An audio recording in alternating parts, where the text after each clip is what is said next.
Good afternoon, everyone. This is Robert. RJL Network presents a special presentation of Inside Pitch. The 2016 demo game is on the air.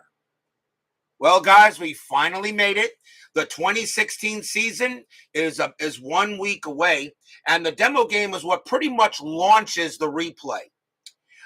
So this actually begins the 2016 replay with opening day starting next Monday, July 3rd. This is the Inside Pitch 2016 demo game. I always like to do a demo game, okay, before I start a season. It's a slow and steady game of Inside Pitch where I go through every single die roll, every single kind of thing that can happen during a game. People, you're allowed to ask questions, of course, in the chat. I'll be more than happy to answer them. The best way I can. If I'm not able to answer a question, I will always go ahead and have you submit that question to Chris Davis, who creates the Inside Pitch baseball game, which to me, in my opinion, is the most exciting tabletop baseball game you can play. I've been playing this game now for 3 years. We are about to begin my 8th season on the network of RJL Network. And of course, this is going to be the second and last season of the 2023 year, as I only do 2 seasons per year, 1 season starting in January and 1 season starting in July. July 3rd is the opening day game of the 2016 season. This is the demo game. As I said, we're going to do it slow and steady, and you will see exactly how this game operates in gameplay. This is not a teaching game. This is just a slow game, where you can see everything occur of the mechanics of the game, base running, whatever might occur during the game. I've done a demo game now for every single season I've done, including 76 and 85, which I did not do before. They're now in there now in the playlists. You can check out all these demo games and see how the game works. Scooty 007, Kyle Schutz, Brian Patterson, Jeremy Brooks, Frank Rosank, Jim Doyle, and Steeler Fan all join us here at Wrigley Field. This is where the game will be held. Now, before we start a demo game, a lot of people always have issues, of course, and Turbocharged Sports joins us here. Everybody asks about the base running mechanics. Of course, the base running mechanics of the Inside Pitch are probably the most difficult things, the difficult learning curve to do. So what I do, of course, is I create a base runner helper card, and now you're going to see how this is created for this game. You can do this in 2 ways, and I'll first do it the hard way. First thing we got to do is create the helper card for the Cleveland Indians of 2016. As you notice, the helper card has singles to left, center, and right, doubles left, center, and right, and where the runner is, first to third, second to home, and first to home on a double. Well, we're going to use the chart. We're going to do it the hard way first. Let's take a look at S7. Singles to left field, and then we go to the left fielder. In this case, the left fielder I have for the Indians in this game is Rajai Davis, and he is a 0 arm here in left field. So he's got a 0 arm, and then you go to the chart. You go to the chart here, and you see first to third, and S7 is a -2. Well, he has a 0 arm, so you know that, okay, any ball hit to left field from first to third is going to be a -2, so there's not going to be any changes. Center field, okay, is a -1 first to third. In center field for the Indians in this game, I have Tyler Naquin, and he is a -1 as a -1 arm. So a -1 and a -1 is a -2. So second to home, okay, is going to be a -2 in order to get to home. For doubles to left, I'm sorry, I did that wrong. My bad. I'm sorry, I was still doing the left field. Left field, second to home, okay, since he has a 0 arm, okay, center field is +1. So we already know he has a 0 arm, so that's just going to be a +1 to get second to home. And then on doubles to left field, okay, a double to left field modification is a -1 on the chart, and he has a 0 arm, so that's just going to be a -1. So that's how you fill out the charts for singles. Hit to left field. It'll be for the base runner on first, or base runner on first, or base runner on base runner on first. It's a -2, a +1, and a -1. That's all you have to do.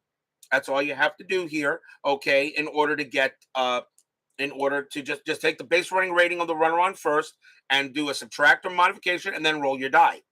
For center field, I have Tyler Naquin. Tyler Naquin is a -1 arm. So now we'll go ahead and we'll take a look at the center field. For center field, okay, is a -1 first to third, +2 second to home, and +1 first to home. Well, we know he's a -1, so center field is going to be a -2 from first to third. Okay, second to home, he's a +2. So he's a -1, but it's a +2, so it's going to be a +1. Okay, and a double, okay, double 8 is a +1, but he's a -1, so we know that's going to be a 0. Okay, the right field when baseballs hit the right field, you have a +2, a +1, and a -1. Okay, so we have now the right fielder I have for the Indians is Lonnie Chisenhall, and he is a +1 arm up here. So we know we're adding +1 to every one of these modifications on hits to right. So we know that's going to be a +3, a +2, and a 0. So it's going to be a +3, a +2, or a 0, and that is the Cleveland outfield. That's the Cleveland outfield arms. Okay, that's the hard way. There's an easier way to actually do it, and I went ahead and created this little thing. Now, these things, my base runner helper and this are all uploaded on the Universal Baseball Lounge. This is just a very quick chart. All you need is just the outfielder's arm, and then just read across and fill it out.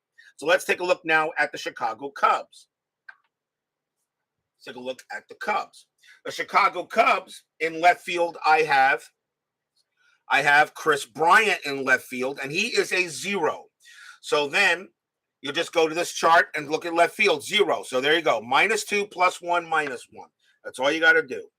-2, +1, -1. In center field, I have Dexter Fowler, and he is a +1 for the Cubs in center field. So then you just go back to the chart, and there you go, +1, 0, +3, +2. Just write it in. 0, +3, +2, and write it in. In right field for the Cubs, I have Jason Hayward, and he was very good in right field, one of the better right fielders of that year, and he is a -2 arm. So then you go to right field on this little chart, on this helper chart, and it's a -2. So 0, -1, -3. -1, -3. And then, of course, you write your team name, Chicago Cubs. And that is how you create the helper card.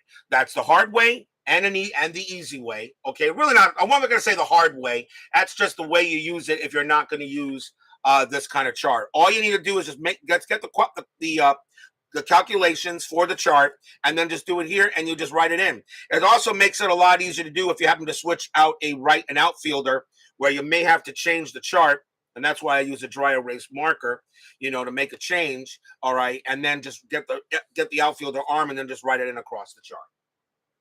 And that is how you create that. And that is how you create the helper chart.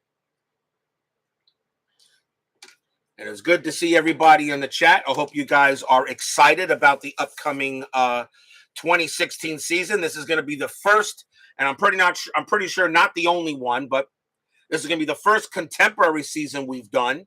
We're actually going to be. This is the first time we are playing a replay where most of these players are still playing baseball. That's the thing. Okay, the 2016 season was only 7 years ago. Some are not playing, of course. Okay, like Albert Pujols and Yadier Molina. But most of these players are actually still in the league. Okay, and we're going to see a few rookies in there too that are, and of course, in my opinion, we're going to see some future Hall of Famers, of course, in the 2016 year. This is going to be fun. I'm looking forward to this season. But it's now time to start the demo game, and now you'll see how you do. When you play a game of inside pitch, okay, your first roll comes off the pitcher card. The starting pitcher for the Chicago Cubs I've decided to use in this game is Kyle Hendricks. He was 16-8 with a 2.13 ERA, which is pretty darn good, okay, in contemporary baseball, all right, for the 2016 season. Had 170 strikeouts and 41, and only gave up 41 walks. That's a great year for anybody now, okay, in contemporary baseball.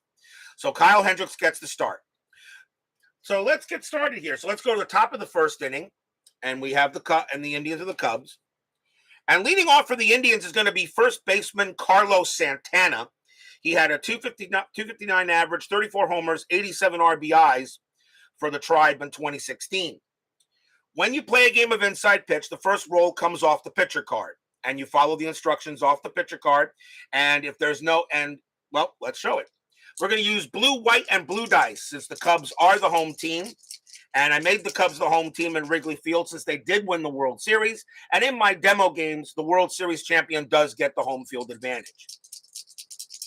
So let's get started. So the first roll comes off a Kyle Hendricks card. You roll the dice, and you check and see. And I'm going to use the blue die for the top and the white die for the side. And the D20, of course, is for the D20 roll. 3-4. So we go to 3-4 here on Kyle Hendricks' card. And we see a K and a slash and a blank. This is a split chance, okay? And against a lefty, this would be a strikeout chance. Against a righty, it would be a blank. Santana is a switch hitter. So in this case, and since Hendricks is a right-hander, Santana will be hitting from the left side. So that means this is going to be a strikeout chance. Wrigley Field adds 3 to strikeouts and +1 to walks in 2016. Then you go to the strikeout section here for Santana. Against a right-handed pitcher, Santana was an 8, okay, against righties. But +3 from Wrigley Field will make him an 11. That's an 18. Then you check the D20. If it's equal to or lower, it would be a strikeout. Since the 18 is higher, it is not a strikeout. He does get to swing. So now you roll the dice again for Carlos Santana, and that is a 2-4. And a 2-4, we come to a split chance as well. Against a right-handed pitcher, Santana would ground out to second. Against a lefty, this would be a single past second. Kyle Hendricks is a right-hander. That's a G4 instead. So Santana is going to go ahead and ground out to second base for the first out. The one thing I like about inside pitch cards, the first time I used them, the inside pitch cards are so brand new because all I did with the cards was just, separate them and put them in bags. They're so brand new. They're not the slippery, until they get used with all the oils on your hands and whatever, and then they get used a lot at the end of the season. Second baseman Jason Kipnis is going to bat next for the Indians, and he had a 275 average, 23 homers, and 82 RBIs for the Tribe in 2016. We are at the National League ballpark. In 2016, pitchers still batted for the National League, so pitchers are batting in this game. I'm not using a DH. So Kyle Hendricks will go ahead. You roll his dice, and that is a 4-1. A 4-1 is a K, and that is a strikeout chance. Kipnis is batting against a righty. Against a righty, Kipnis is a 10, but you add 3 from Wrigley Field, which makes that a 13. That is a 15. Kipnis will not strike out, and he will go ahead and get a chance to swing. 6-4, and that is a P3. So Kipnis goes ahead and pops that one up in the infield. That's a pop out to first. And that is a 6-4. And usually if it's an even number, I say it's popped up in the infield. If it's an odd number, it's popped up in foul territory. So that's going to be a P3 to Anthony Rizzo, and that's going to be out number 2, and he makes that catch in fair territory. So next up is going to be the shortstop, Francisco Lindor, who's now with the Mets.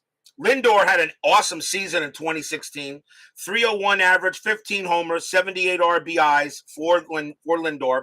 He was an awesome shortstop that season, and so now we'll see what Lindor can do. I wish he was batting the way he did with the Indians, as now the way he's doing with the Mets, but sometimes things happen like that.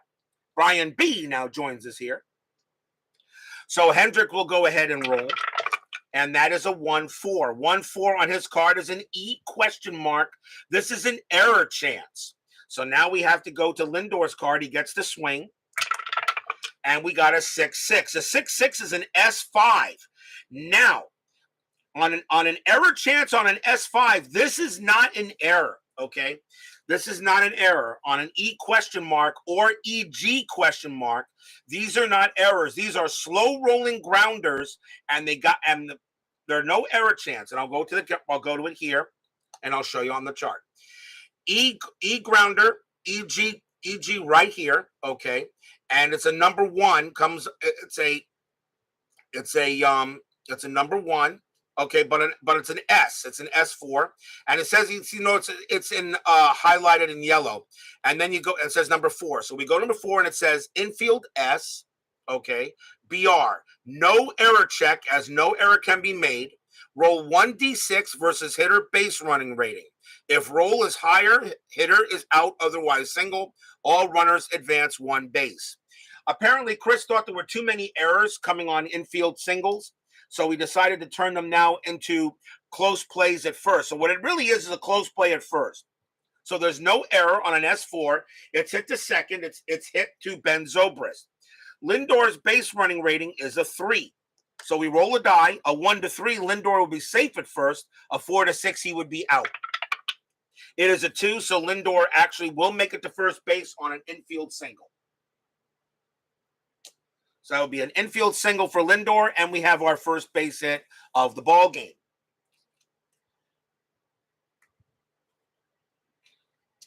Next batter for the Indians is going to be Rajai Davis, and I put him in left field for this game. A 249 average, 12 homers, and 48 RBIs. So Rajai Davis will now bat with Lindor on it first. Now we go to the strategy roll. There are 2 outs, but you still roll a strategy roll anyway. So let's take a look at the strategy roll. Strategy roll, you check to see if there's a steal, a hit and run, or a bunt, or a pickoff attempt. The strategy roll is optional. Some people use it, some people don't. I use it like a bench coach. I'd never use it hard and fast, okay? Because it doesn't make sense on sometimes what the strategy roll comes up. I mean, you're really going to bunt when you're down by 4 or 5 runs? No, you're going to be hitting away. But let's see, strategy roll. The steal attempt equals attempt plus hold, and a try to steal third is divided by 2, and divided by 5, round down, stealing home. So let's see. Lindor actually had 19 stolen bases that year, and his attempt rating is a 2. Kyle Hendricks has a +1, so that would be a 3 for Lindor to try to steal second. Rajai Davis against righties has a strikeout rating of 10. You do not include You do not include the ballpark. I thought you did at one point. He said, nope, it's straight batter. So it's a 10. For a hit and run, 9-12 would be a +2. So a 1-3 would be a steal attempt. A 4-5 would be a hit and run attempt. Rajai Davis does have a bunt rating of 4. And on his rating, regular is a 17-19. A 17-19 would be a bunt attempt, but with 2 outs, you wouldn't do it. And if it was a pitcher card, it would be 12-19. So we roll the strat, and that is a 20. So now that's a pickoff chance. Now Kyle Hendricks has a 1-7 pickoff rating. That's pretty good. So he's going to throw to first to try to get Lindor. A 1-7, he picks him off, and he does. So Kyle Hendricks has a good move to first base, throws to first, and gets Lindor napping, and that is going to be the 3rd out and retire the side. So no runs and a hit. Rajai Davis will have to wait for his next for the next inning for him to bat. So we go to the bottom of the first, no score, a nice pickoff by Kyle Hendricks. Bottom of the first inning, starting pitcher that I'm using for the Cleveland Indians in this game is Corey Kluber. He also had a very good year. 18 wins, 9 losses, a 3.14 ERA, 227 strikeouts, and 56 walks for Kluber in 2016. That Cleveland Indians team was pretty darn good that year. That was one of the better Indians teams that they actually had. But now the Cubs come up to bat in the bottom of the first. And leading off for the Cubs is going to be center fielder Dexter Fowler. He had a 276 average, 13 homers, and 48 RBIs. So now in the bottom of the first inning, again, we go ahead, we roll for the pitcher card. And that is a 2-4, and that is a W+. This is a walk plus, which means it's a walk chance, but 10 is added to the batter card. Against the righty, Fowler is a 17. +1 would make him an 18, but with the +10, that makes him a 28. Pretty much that's an automatic walk, and Fowler, and the first thing Kluber does is walk the leadoff batter. So first walk issued by Kluber, and Fowler is now on at first. We move the infield to double play depth. Double play depth, of course, adds 1 to a chance for a double play, but subtracts 1 from the range play ratings. The next batter for the Cubs is going to be Kris Bryant. I put him in left field for this game. A 292 average, 39 homers, and 102 RBIs. We do roll a strategy roll. Dexter Fowler has an attempt rating of 2. Nothing from Kluber. Fowler did have 13 stolen bases. So a 1-2 would be a steal. Kris Bryant has a strikeout rating of 10 against righties. So again, it's a +2. So a 1-2 would be a steal attempt. 3 or 4, a hit and run attempt. Bryant has a bunt rating of 0. Okay, which a bunt rating of 1, which means he doesn't bunt. And then, of course, a 20 is a pickoff chance. Corey Kluber has a light pickoff chance, but you still roll anyway. And that is a 19. There's not going to be a play, so it's a normal. It is a normal play. So Kluber will go ahead and roll, and that's a 2-2. And that is a strikeout chance against the righty. Kris Bryant is a 10. +3 makes him a 13. That is a 5. Swing and a miss. Struck him out. First strikeout for Corey Kluber, as he gets him out on strikes. Next batter is first baseman Anthony Rizzo, a 292 average, 32 homers, 109 RBIs. This Cubs team was one of their best Cubs teams ever as well, and finally won the World Series. Congratulations to the Cubs. They waited long enough. So Rizzo will come up to bat. Once again, we do the strategy roll. So a 1-2 would be a steal attempt. Rizzo has an 8 against right-handers, and on an 8 on the hit and run chance, it's a +3. So a 1-2 would be a steal attempt. 3, 4, and 5 could be a hit and run attempt. Rizzo again has a bunt rating of 1, so no bunt. 20 would be a pickoff attempt, and that is a 1. So Fowler actually gets the steal. Actually gets what I call the jump. Now Fowler has a stolen base rating of 15. Kluber, however, was pretty good against stolen bases, -3. So the 15 -3 would be a 12. The catcher for the Indians in this game is Yan Gomes, and he has a -1 arm. So it would be a 1-11 for Dexter Fowler to try to steal. Since Rizzo's a 292 average, I think I'm going to hold that off, and I'm going to let Rizzo swing. So normally, if you play it hard and fast, Fowler is stealing. But in a game of inside pitch, I kind of use the strategy roll as a bench coach idea. So I like the steal idea, but I'm going to call it off. I'm going to let Rizzo swing. So now you just go to Corey Kluber. 4-4, and that is an @ sign. That is at the park. So now you go to Wrigley Field, and Wrigley Field now comes into play. Wrigley Field in 2016 gave up 393 in runs, a 242 batting average, 376 in slugging, and 132 home runs. It does have a couple of home run hits on the matrix. I'm going to say Wrigley Field that year was pretty much a bit of a pitcher's park in 2016, maybe neutral to pitchers. So we roll on Wrigley, and we have a 3-3. And of course, what do we get? We get a blank. 3-3 is a rare play. That comes up as a blank here. And so a blank is a rare play. When a rare play occurs, anything that came off the pitcher card is completely ignored. The rare play takes effect. So then you go to the inside pitch rare plays chart. If there's anybody on base, if there's nobody on base, base is empty. If there's men on, you then roll on the chart. Now he did it. If play does not apply, re-roll on chart. My rule is if it doesn't apply at all, I re-roll the at bat because rare plays should be rare plays.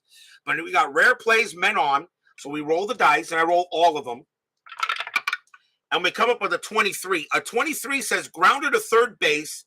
If runner's on first and second, he steps on bag, throws to second, and then do double play check on hitter for possible triple play. Otherwise, play as a G5. Well, there is runners on first and second, but the thing about it is that if runners on first and second, he steps on bag or throws to second. In this case, since there is one out.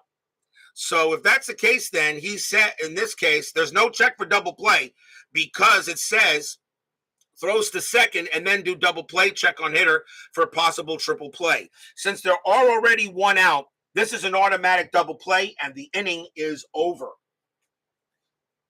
So because he gets the play, he threw to second, so he gets Fowler and it goes to first, to check for a triple play. So if I'm reading that correctly, that should be an automatic double play. We'll just double check it.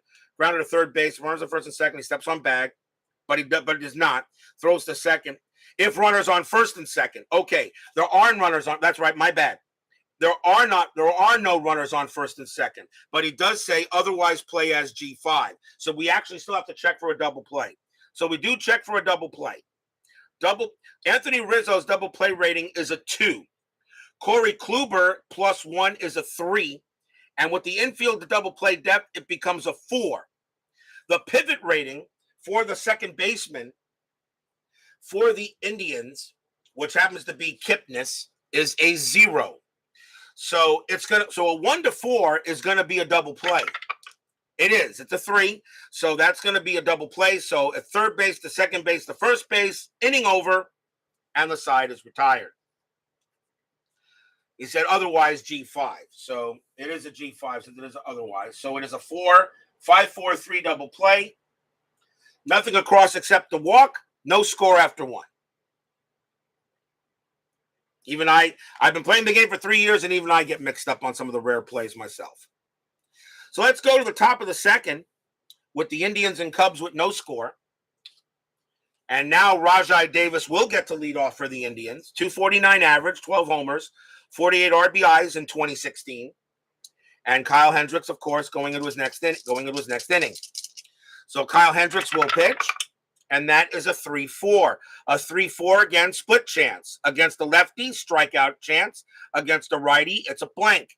Davis is a righty, so that's a blank. We go to Davis's card. And that's a 2-4. And 2-4 is an S6. That's just a base hit right past the shortstop, and Davis will get on base. Leadoff hit for Davis. And now coming up for the Indians will be Jose Ramirez. I have him at third base for this game. A 312 average, 11 homers, and 76 RBIs. Runner on first. I automatically will call double play depth with a runner on first. Davis had 43 stolen bases. So he's got an attempt rating of 9. So he stole a lot. Hendricks +1 would make him a 10. So we roll. And of course, and Ramirez has a bunt rating of 1. Ramirez also has a strikeout rating of 4. So a 1 to 10 would be a steal chance. And on the hit and run chart, a +4 would make, so an 11 to 14 would be a hit and run opportunity. And of course, Ramirez with no bunt rating, so no chance for a bunt, and a 20 would be a pickoff chance. That's a 4. Davis does get the jump, and I'm going to send him. He has a stolen base rating of 18, and Hendricks is a 0. And the catcher for the Cubs is Wilson Contreras, and he has a -1. So then you roll the D20, the evil D20. A 1 to 17, Davis is safe. It is a 15. He does get under the tag, and Davis will slide into second with a stolen base. So Rajai Davis does steal second. We'll move the infield back once again. And Ramirez will go. Now, again, you do roll the strategy roll again. Anytime there's a change of base or batter. Now it's a little different. Davis is a 9, +1 is a 10. His chance to steal third, though, is divided by 2. So he needs a 5 in order to steal third, in order to try to steal third. Take care there, Matt. Good to see you, Steeler fan. Glad to see you. Next week is the opening night. So Davis will get a 1 to 5 to try to steal third. I don't do hit and runs with runners on second, though. And that is a 6. He will stay put. So Davis will stay on second, so Hendricks will get the pitch. Hendricks is a 6'5", and that is an HBP. That means hit by pitch. We then go to Ramirez. He has a hit by pitch rating of 5. Kyle Hendricks adds 1, so that would be a 6. That is a 5 on the D20. He hits Ramirez, and now runners at first and second. Since this is an exhibition game, I'm not going to utilize the hit batter rule. After 3 hit batters, the pitchers are automatically ejected, but I'm not going to use that in an exhibition game. But now we have runners at first and second with nobody out, as the Indians are in business. Next batter up will be Lonnie Chisenhall, and he is in right field for this game. A 286 average, 8 homers, and 57 RBIs. We still roll a strategy roll, and that is a 9. Rajai Davis is not going to try to steal third. Ramirez, of course, can't steal with a runner on second, unless you're trying for a double steal. Okay. Chisenhall with an 8, okay, with the hit and run would be a +3. But for a chance for a hit and run, but since I have a runner on second, I don't do hit and runs, and there's no bunt. So Chisenhall will go ahead and swing normally. Hendricks, a 1-1, that is a K, a strikeout chance. Against the righty, Chisenhall is an 8, +3 makes him an 11. That is a 9, he got him.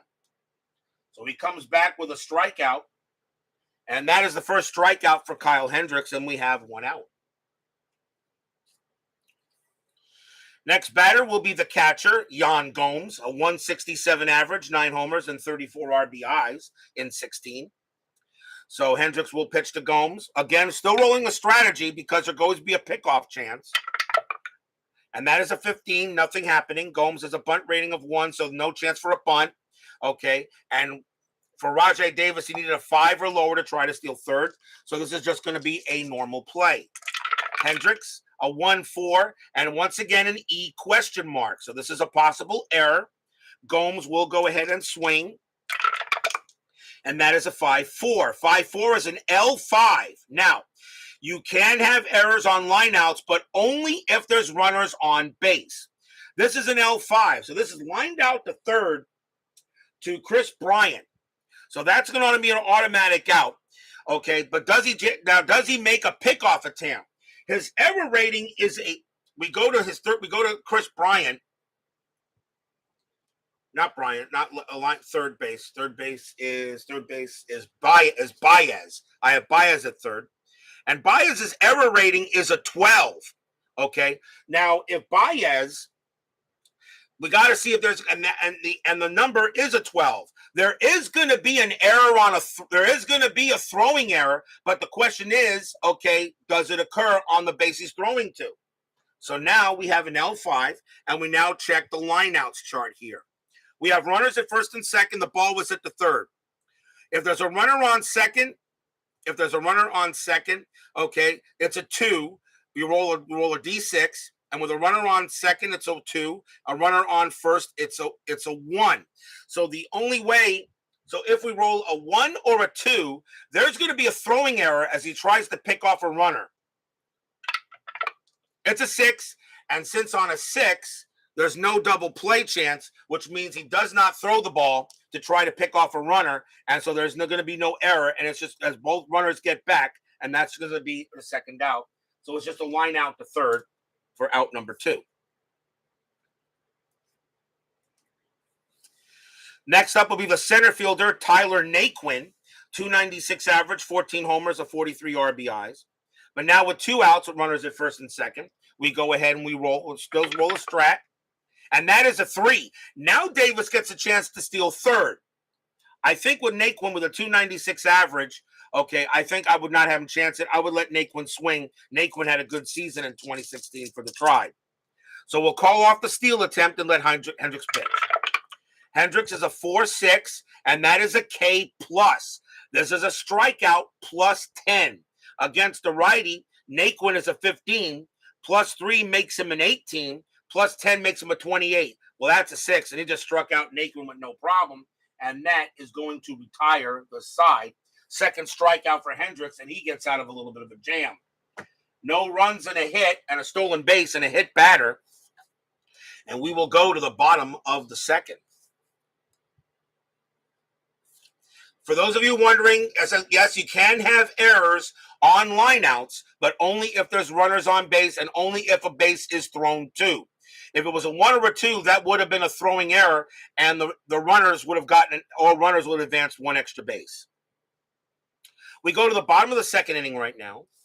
Corey Kluber back on the mound. And leading off for the Cubs is going to be Ben Zobrist. He is at second base for this game, a 272 average, 18 homers, and 76 RBIs in 16. So now we'll see what happens here. So Corey Kluber gets to roll.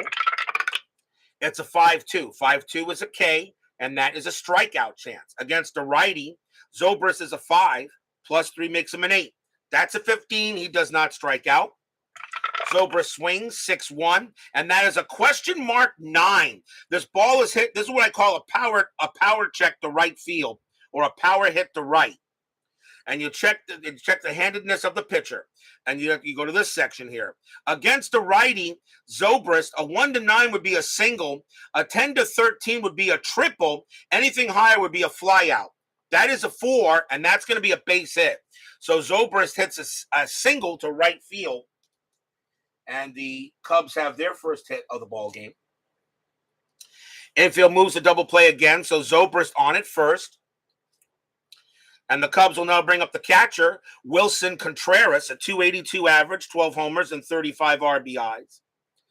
Contreras, very good, had a very good season with the Cubs as well. Pretty much everybody had a good season with the Cubs when they won the World Series in 2016. Zobrist had 6 stolen bases, but his attempt is only a 1. This kind of tells me he probably had failed hit. He got the 6 stolen bases on failed hit and run attempts. Kluber is a 0. Okay, so a 1 would be a stolen base chance. Contreras has an 11 against righties, so that would be a +2 for a hit and run. Contreras only has a bunt rating of 1. Okay, so there would not be a bunt attempt, and Kluber does have a pickoff rating. So let's see what we get a strategy roll. That is a 12. There's not going to be a play. So Kluber will go ahead and pitch. Kluber 5-4, and that is an RP at sign. That is a range play at the park. We then go to Wrigley Field, and that is a 2-5. A 2-5 says S8. This is a single to center field, but it's a range play. So the center fielder has to make a play, otherwise it's going to be a base at the center. Center fielder for the Indians in this game is Tyler Naquin, and he stunk. He has a 1 in center field.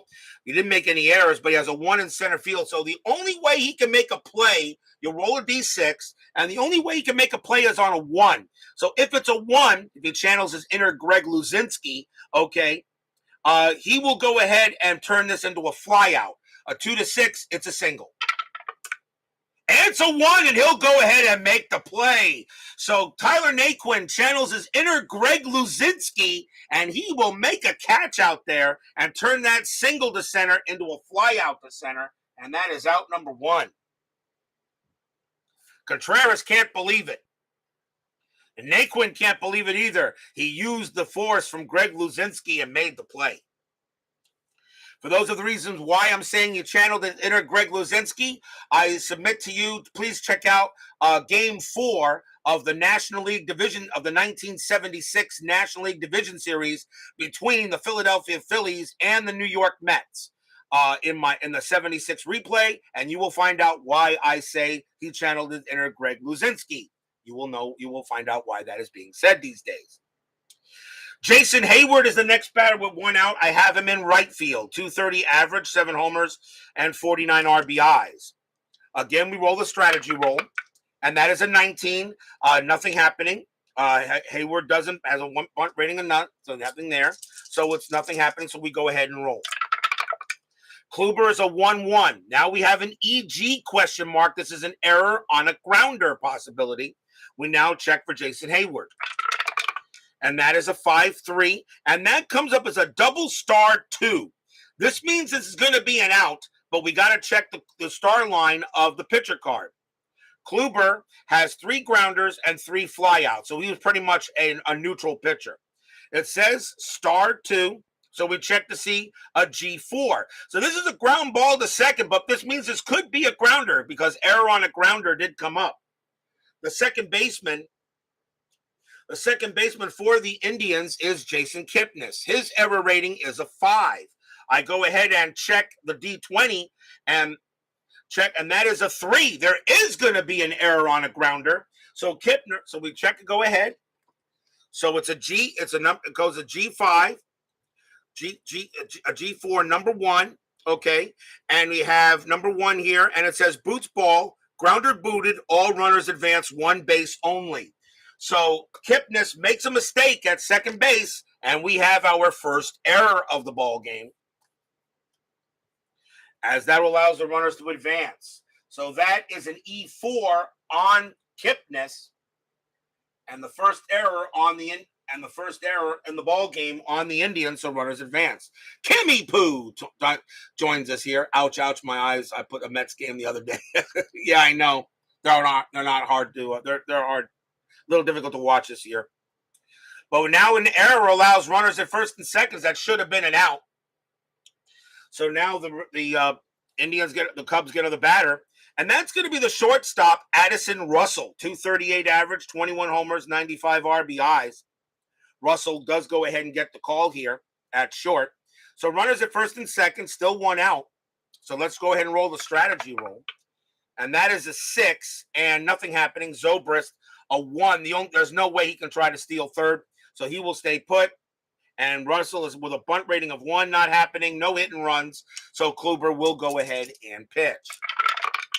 Kluber a 3-3, and that is a blank, which means we go right to the batter card, which means a blank usually means the pitcher threw a normal basic pitch, and the batter gets to do whatever he wants with it. 3-1 for Russell, and that is an F9, which means that's going to be a fly out to right. That's a fly out to right. That's the second out. Now, we do check to see if Ben Zobrist can advance to third. Ben Zobrist has a base running rating of 3. And we'll go ahead and check out the flyouts chart right here. On a fly out to right, -1 would be a 2. Okay, so that would be a 2. Now, the right-hander, the right fielder for the Indians in this game is Lonnie Chisenhall, and he has a +1 arm. So that kind of cancels out the modification. So Ben Zobrist gets a chance to try to take third. On a 1-3, he does. On a 4-5, he holds. A 6, he could be out. It's a 1, and Zobrist will advance to third base. So Zobrist advances to third, making it on the play on a fly out to right. But there are now 2 outs. The thing about me playing these demo games, because you know that when I play my regular season games, I play quickly. I don't go through all the motions as I try to get the game in. That's why I do a demo game, so you can actually see what's happening before I start the regular season. Doug, it was good to see you, my good man. We'll see you later. We'll see you for opening day. So now runners at the corners with 2 outs. And the third baseman, Javier Baez, is up next for the Cubs. I have him at third for this game. A 273 average, 14 homers, and 59 RBIs. So we roll a strategy roll. Now, there's always a possible Jason Hayward could try to steal second. He has a temp rating of 2. But that is an 8, and there's not going to be a play. So Javier Baez, there's not going to be a hit and run or bunts with 2 outs. That's my rule. Okay, I mean, you could, but I don't know why you would. Okay, so normal play. So Kluber will go ahead and pitch. A 5-4, and that again, RP at sign range play at the park. So then we check Wrigley Field, and that is a 4-1, and that is a question mark 7. This is a ball hit to left field, but it's a question mark, so it's a power check in Wrigley Field. The first thing I do is I got to see what this is going to be. And this is a question mark to left field. I checked the D20, and that is a 10. And a 10 has an 8-16 as a home run chance. Now, first thing we got to see, does Javier Baez hit a home run? It's a range play at the park, but since it's a home run chance, a home run result, you got to first see if Javier Baez hits this home run. It's not an automatic home run. It's still up to the batter card. And yes, you still take in accordance any home run modifications from the ballpark card. So Javier Baez against a righty is an 11. Okay? So you got to roll a D20 to see if he hits this one out.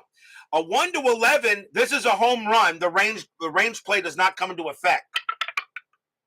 It's a 12. He just misses it. Now the range play comes into effect. Now it's a fly ball to left field. The left fielder for the Indians is Rajai Davis, and his range is a 3. Now on a home run check, on a hit and on a range play, okay, you don't roll a 1 to 2 or a 3 to a 1 to a die to see if it's a single or a double. If the range play is not a home, if it's not a home run, it's a home run check, it is an automatic double. It was hit hard enough, so he just misses it, but Davis gets a chance to catch it. His range is a 3, so a 1 to 3, he will make this catch. And he does not. That's a 4, so that is going to be a double to left. We know Ben Zobrist automatically scores.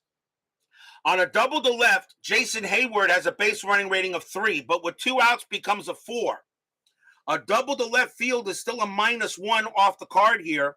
So a 1 to 3, Hayward will score from a 1 to 3. Hayward scores from first. A 4 to 5, he holds at third base. A 6, there's a possible out. It's a 3, he will score. And Javier Baez will stop at second base. So it's a 2 RBI double for Baez, and the Cubs jump out in front 2-0. Stadium cheers. Yay!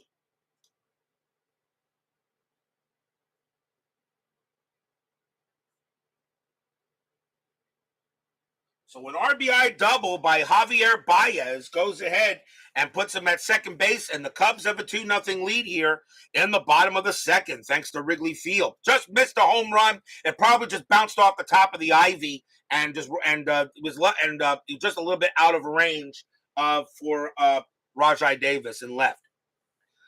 That will bring up the pitcher, Kyle Hendricks. And if you look at these cards here, you'll see that there's a little pound sign. This means that this pitcher does have his own batting card.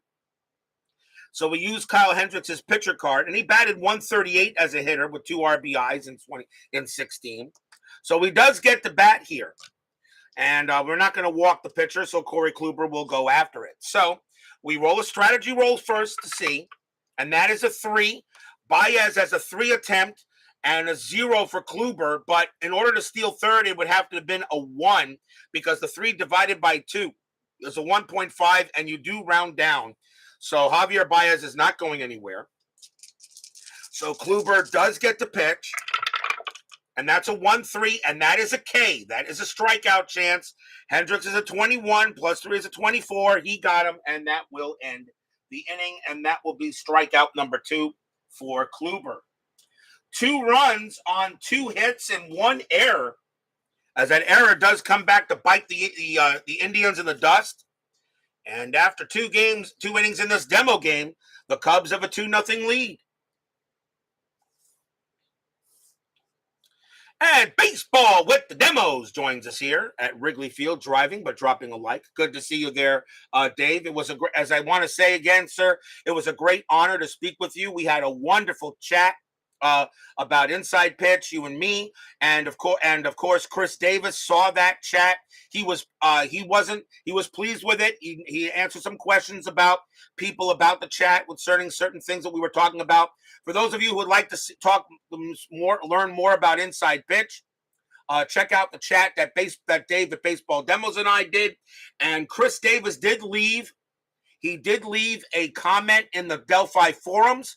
If you want to see what he thought about our chat, please check it out. He was not mad at all. Matter of fact, he was pleased as punch that we talked about his game, and I was actually very honored that he went ahead and answered us in the Delphi forums, and I accepted all his answers with no problem at all. And then I told him this, and I told Chris, said, thank you very much for getting back to us, but hey, you got some work to do. Those remaining 90s and 2000 seasons aren't going to create themselves. Get to work. Let's go to the top of the third. Kyle Hendricks back on the mound. Now, of course, this is 2016, not the this is the 2010s, not the 1970s or 60s. And of course, the pitchers don't go as far as they usually do back in those days. That's why this season is going to be very interesting for me to roll, because I'll be going through a lot of pitchers during this contemporary period than I did in the classic or in the legendary era. Kyle Hendricks can pitch for 25 batters before fatigue. Kluber 27. That's still pretty high. That's still pretty high, actually, in the contemporary era. That's still pretty high. Top of the third, and it will be Corey Kluber leading off. Now, in the contemporary era, they had interleague, so all the pitchers pretty much batted. But Corey Kluber does not have his own batting card, so you use the Cleveland pitchers card. The Cleveland pitchers card is 143 average. They only batted 21 times in 2016.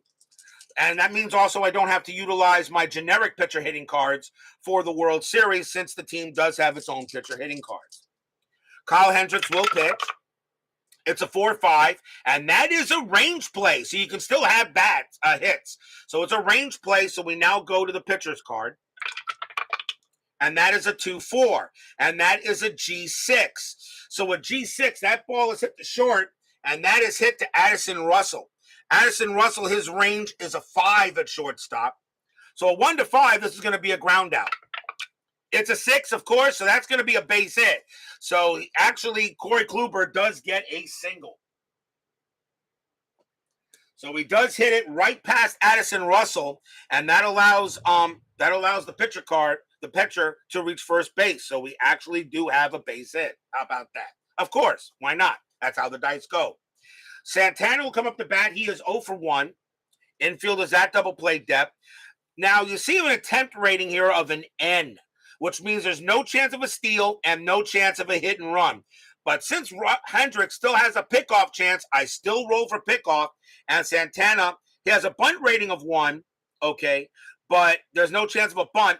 And even if this was blank, I still roll the strategy roll anyway, just out of it. And that is a 7, nothing happening. I still roll the strategy roll out of habit. Hendricks will pitch. It's a 3-3, and that is an ET question mark. That is an error on a throw. We then go to Santana's card, and Santana has a 3-5. This is an F7. This is an F7, so it's a fly ball to left field, and that's going to be hit to Chris Bryant, and that's just going to be a fly out. There's not going to be a throw because Kluber is not going to try to take second, so that's going to be a fly out to left, and that's just going to be out number 1. So next batter is going to be Kipnis, and he's 0 for 1. Again, I still roll the strategy, and that's a 2. Nothing happening because I said attempt rating of an N. So Hendricks will pitch. 4-6, and that a 4-6 is a K plus as a strikeout plus 10. Against the righty, Kipnis is a 10 plus 3 makes him a 13, but it's a plus 10, so it makes him a 23. You don't even have to look at the D20 because you know that's going to be an automatic strikeout. And that's going to be strikeout number 3 for Hendricks, and there are now 2 outs. Here's Lindor. Lindor got a base hit his first time up. He's 1 for 1.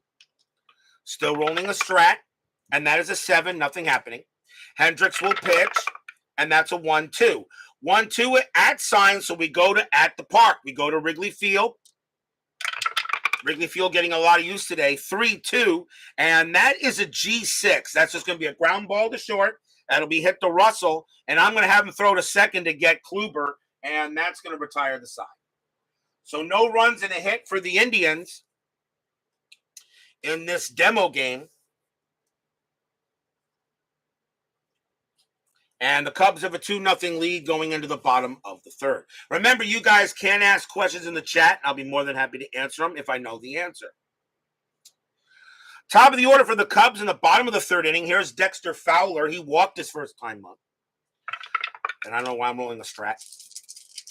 So Corey Kluber will go ahead and pitch. And that's a 4-1. ET question mark. Once again, an error on a throw. We then check Dexter Fowler. And a 5-6. And this is a G4. So it could be an error here on a ground ball to second base. The grounder is hit to second, then that is Kipnis. Kipnis's error rating is a 5. That is a 20. He will not make an error, so he'll make the play, and he'll throw to first to get the out. And that just is a ground out to second, 1 down. Brian Patterson's wait till you roll the Cubs in FastScore. They're just dominating. Brian, you do know how my FastScore rolls go, right? Just ask Brian B how his Reds do in FastScore. You may think they're dominating in your FastScore. We'll see if they dominate in mine. We'll find out. Brian is the next batter. He's 0 for 1. And for those of you who don't know, FastScore is my background engine to generate the standings for the remainder of the games. And yes, the 10-minute ticker does return. Kluber is a 3-4, and now we have a double asterisk or a double star. This is an automatic out. This means that the pitcher had complete control of the at bat, and we go ahead and we check his star line. So you re-roll here. That is a 2, and that's a ground out to second. So Bryant just goes ahead and grounds out to second, and that is out number 2. As Baseball Demos does give us a shameless plug, Sunday Night Baseball 1993 replay baseball. He has the Kansas City Royals taking on the Cleveland Indians at about 8:30 tonight. Please check it out. That's a premiere. Sunday Night replay baseball for 1993, Kansas City at Cleveland. Please don't miss it. From the Mistake by the Lake, Cleveland Municipal Stadium, because 1993 was the last year that Cleveland Municipal was used because the Indians moved into Jacobs Field in 1994. So Kluber will go ahead and pitch as Anthony Rizzo comes up, and he's 0 for 1. Kluber 3-5, and that is an S. That is an S1, but it's in parentheses. This would be a base hit if Kluber was tired, and I use the optional rule that if he is tired and this comes up, he comes out. Kluber is not tired, so this becomes a blank. 6-5, and a 6-5 for Rizzo. We go to 6-5 is a question mark 9. So this ball, it's a power hit to right, and we check against a righty. Rizzo has a good chance to get one here.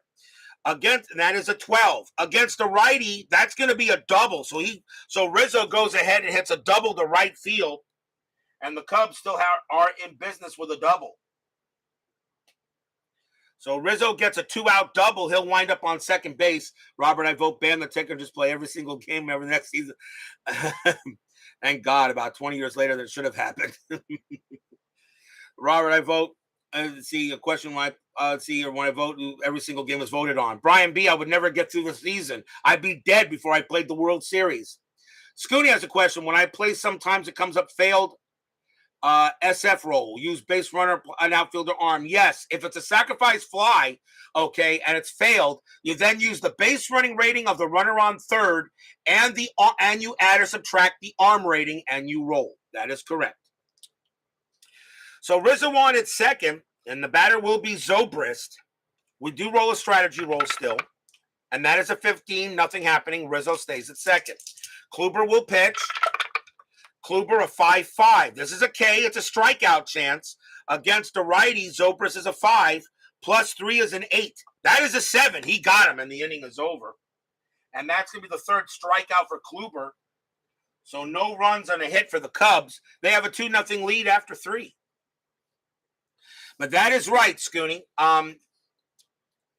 Scooney, that is correct. If it's a failed sacrifice fly roll, use the base running rating of the runner and plus or minus the outfielder throwing arm. That is correct. So let's go to the top of the fourth.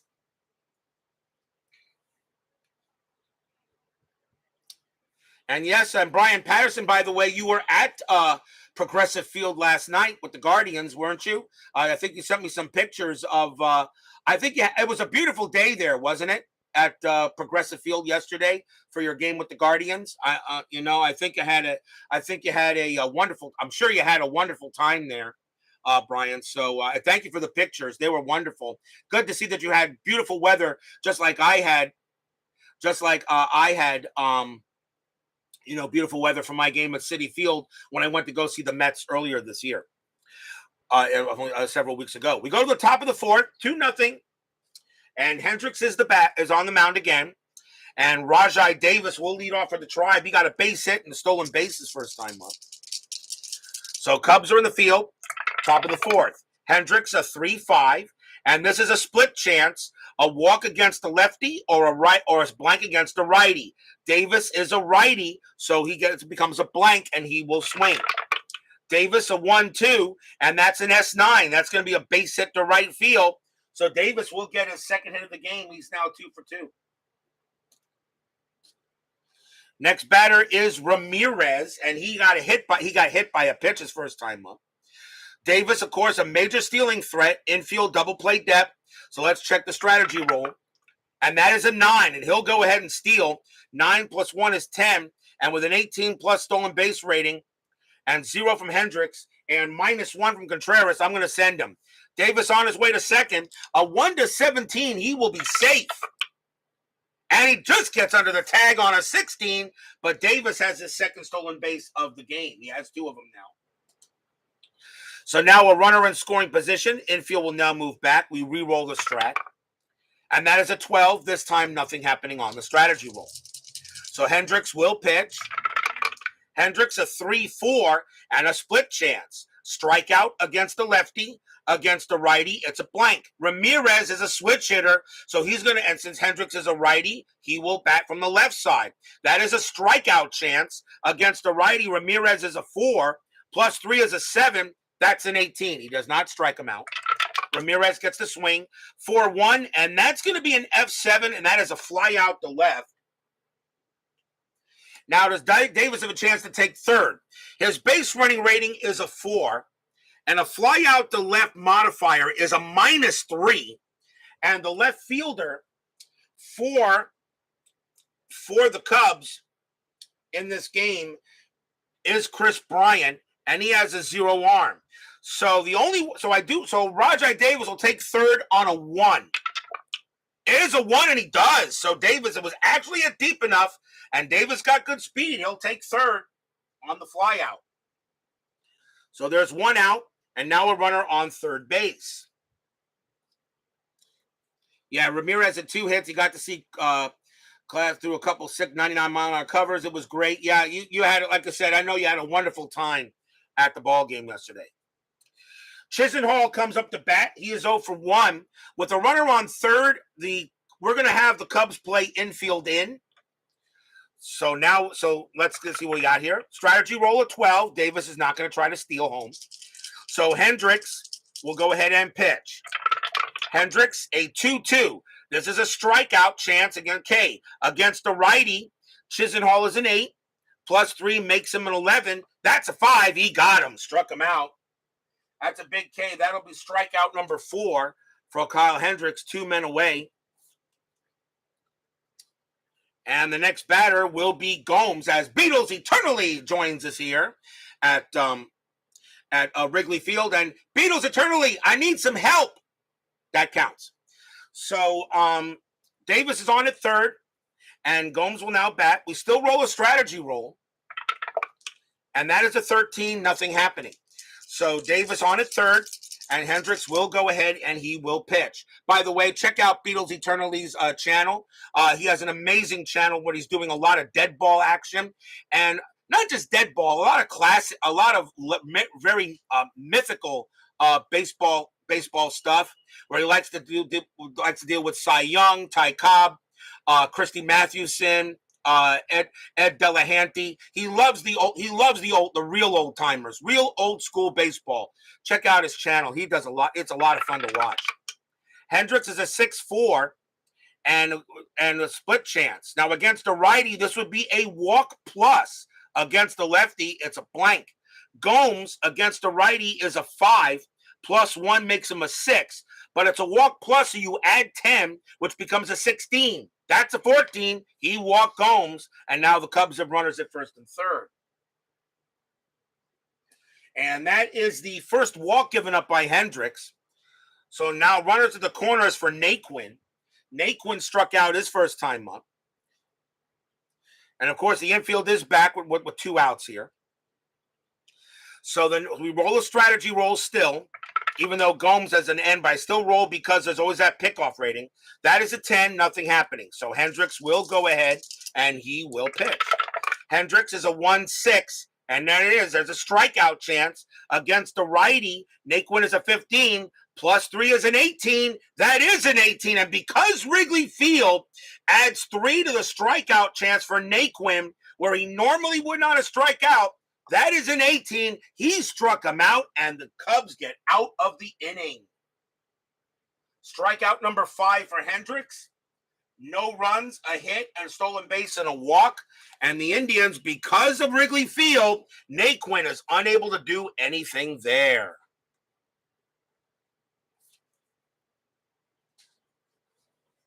And we will go to the bottom of the 4th inning as Kluber gets back on the bag. Timeout for 1 second, guys. Mom, you got everything?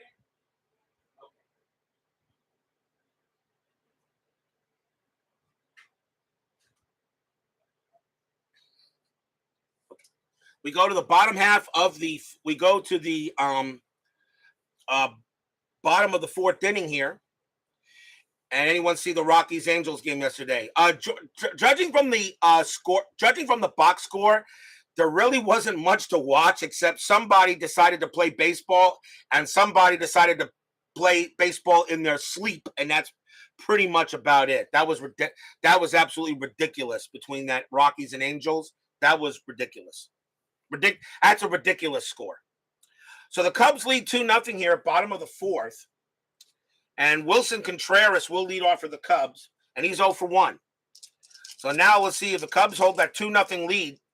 Kluber, a 6-3, and that is a K. It's a strikeout chance against a righty. Contreras was an 11, plus 3 makes him a 14. That's a 15. He missed it, so Contreras does get the swing.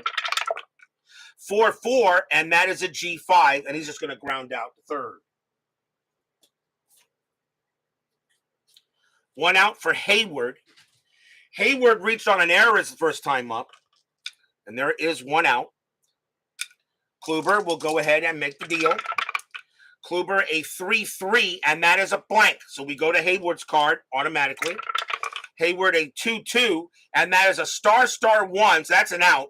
That's an automatic out. It's a star 1, and we check Kluber's card on the star line of 1. That's a G3, and he just grounds it to first. Handled easily by Santana. And now Russell. Russell is 0 for 1. Now 2 outs here in the bottom of the 4th. Kluber, a 3-4. And that, again, that's an automatic out, double star. So that's an automatic out already. And we re-roll on his star line. And that's a 2. And that's going to be a ground out to second. So Kluber has a very easy inning as he retires the Cubs in order, 1, 2, 3. Still nothing Cubbies here at Wrigley Field after 4 in this demo game of inside pitch. As we get ready to start the season next week. The 2016 season, that's what you guys voted on. And I told you that, of course, starting on the next season selection show, I'm going to make a change to how seasons are selected. You're still going to get your votes, but I will tell you everything about how that's going to work. But not until then. We go to the top of the 5th inning. Hendricks back on the mound. Kluber's going to bat. I'm going to have him bat here, even though it is the 2010s. But Kluber actually pitching pretty well. And he's given up, and he's pitched to, let's see here, to 16 batters. He's still got left in the tank. We're going to let him bat.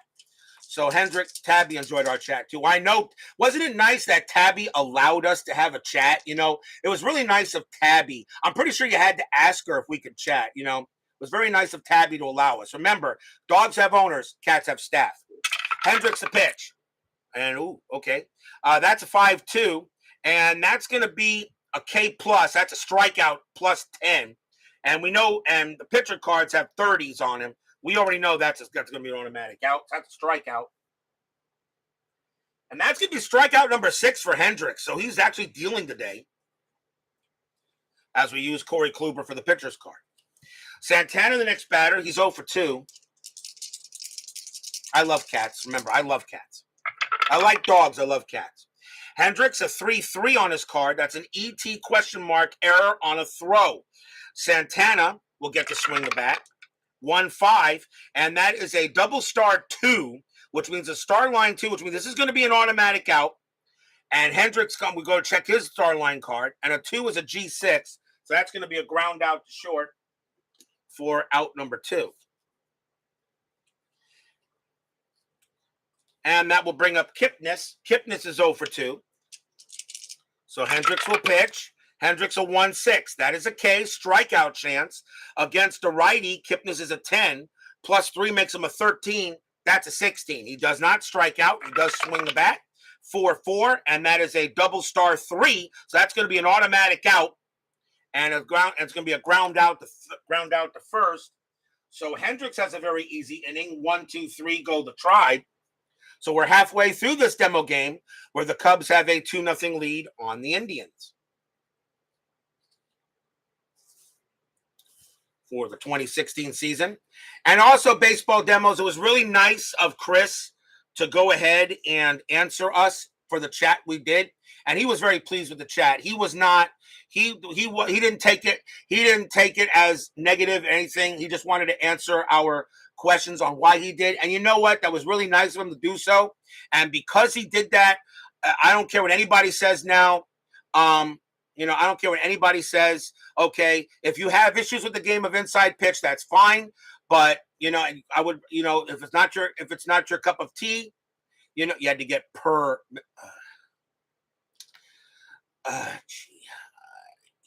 You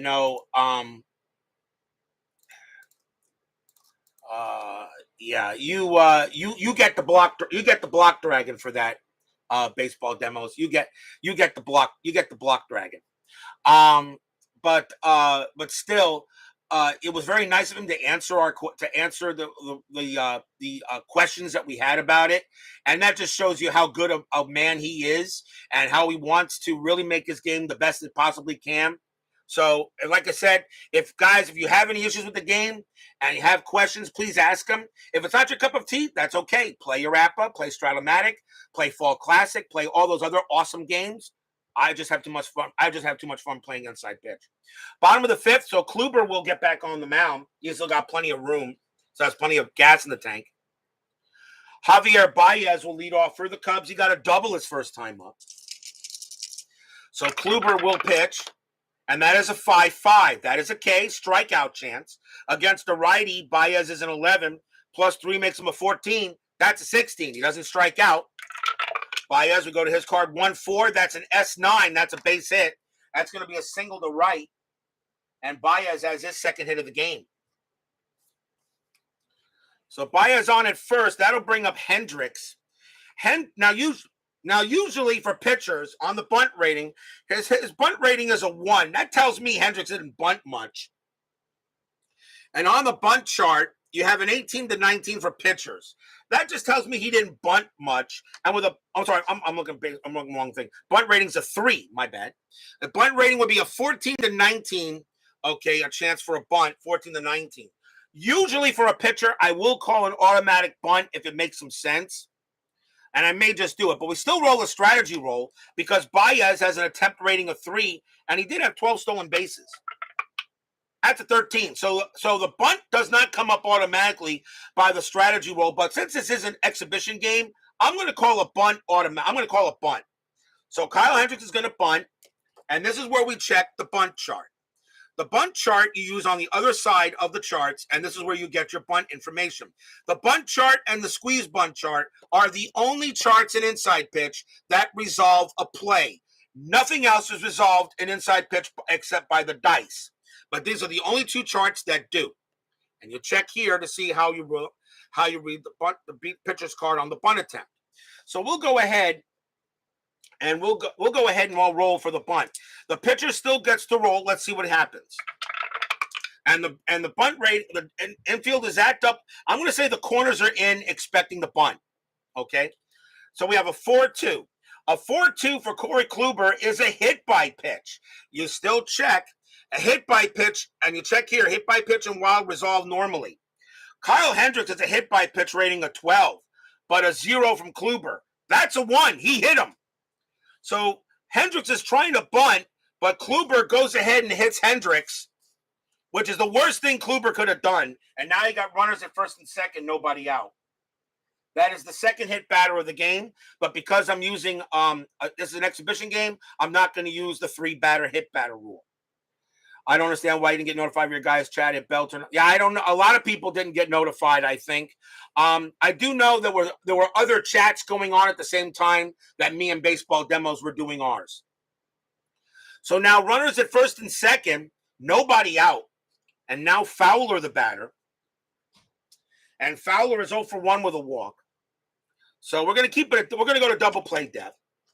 So we roll the strategy, and that is a 19. Fowler has a bunt rating of 2. Okay. And a bunt rating of 2 and 19 actually would be a bunt if you're playing the game hard and fast. If you're playing the strategy roll hard and fast. I'm going to call it off. Fowler is a 276 average. I'm going to let him swing the bat. So Kluber will pitch. And that's a 6-5. A 6-5 is a split chance against the lefty, blank, against the righty, strikeout plus 10. Fowler is a switch hitter. He's hitting from the left side against the righty, so that's going to be a blank. Fowler will get to swing the bat. 5-1, and that's an F7. That's going to be a fly out to left. A fly ball to left field, that's 1 out. Javier Baez has a base running rating of 4. A fly out to left modification -3 makes him a 1. The left fielder is, for the Indians, is Rajai Davis, and he has a 0 arm. So we can still try to take third. So on a 1, Baez would go to third base. It's a 6. Now there could be an out. Now on a 6 roll, you check over here on flyouts, okay, and it states here. All right, on flyouts, runner on second, less than 2 out, roll 3d6. Okay, if a six comes up, in this case, all right, on a flyout, okay, you have to roll another 6 to see if an out occurs. So now you're rolling another 6. If another 6 comes up, there could be an out. Okay, if it's not a 6, Baez holds. It is a 6, so now so Baez is going to third. Now you go ahead and you check the throw, and now you check to see if there's going to be an out. The runner Davis has an arm rating of 0, so now you go back to this chart and you check here: fly second to third or S play, runner out. So now you roll a 1 to 3. If a 1 to 3, he's going to be out at third. A 4 to 6, Baez still holds.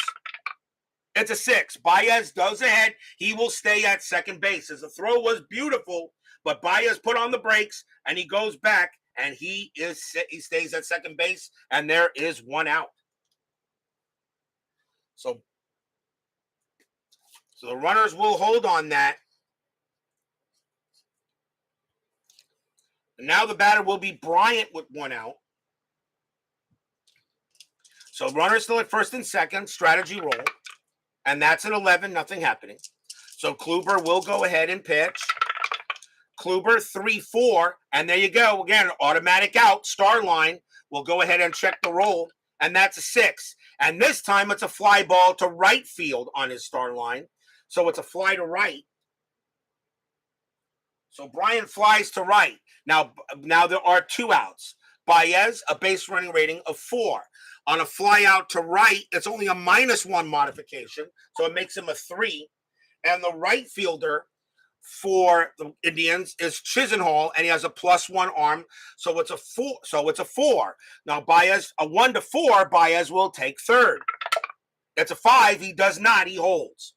So Baez will stay at second. Base. A 6, of course, it could have been a chance for an out. So now there are 2 outs with runners at first and second. And now the batter is Rizzo. Rizzo is 1 for 2 with a double. So far we got a pitcher's duel here between Corey Kluber and Kyle Hendricks for this 2016 demo game, which of course the demo game officially launches the 2016 replay. Opening day is next Monday. We roll a strat first.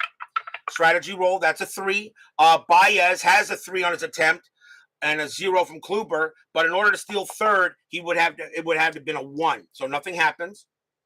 So Kluber will pitch 2-1, and that's a strikeout chance against the righty. Rizzo is an 8. Plus 3 is an 11. That's a 2. He got him and struck him out. And Kluber gets out of a little jam. And that is Kluber's 4th strikeout. So no runs, a hit, and a hit batter. Still 2-0 Cubs after 5 in this demo game.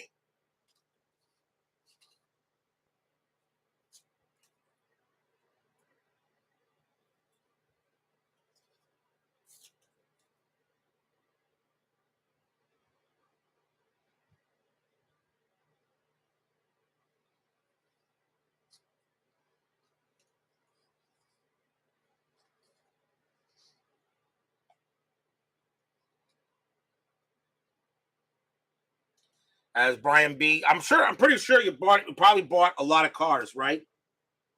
During my off season, you probably went ahead and bought a lot of cars, right, Brian? Pretty sure you did.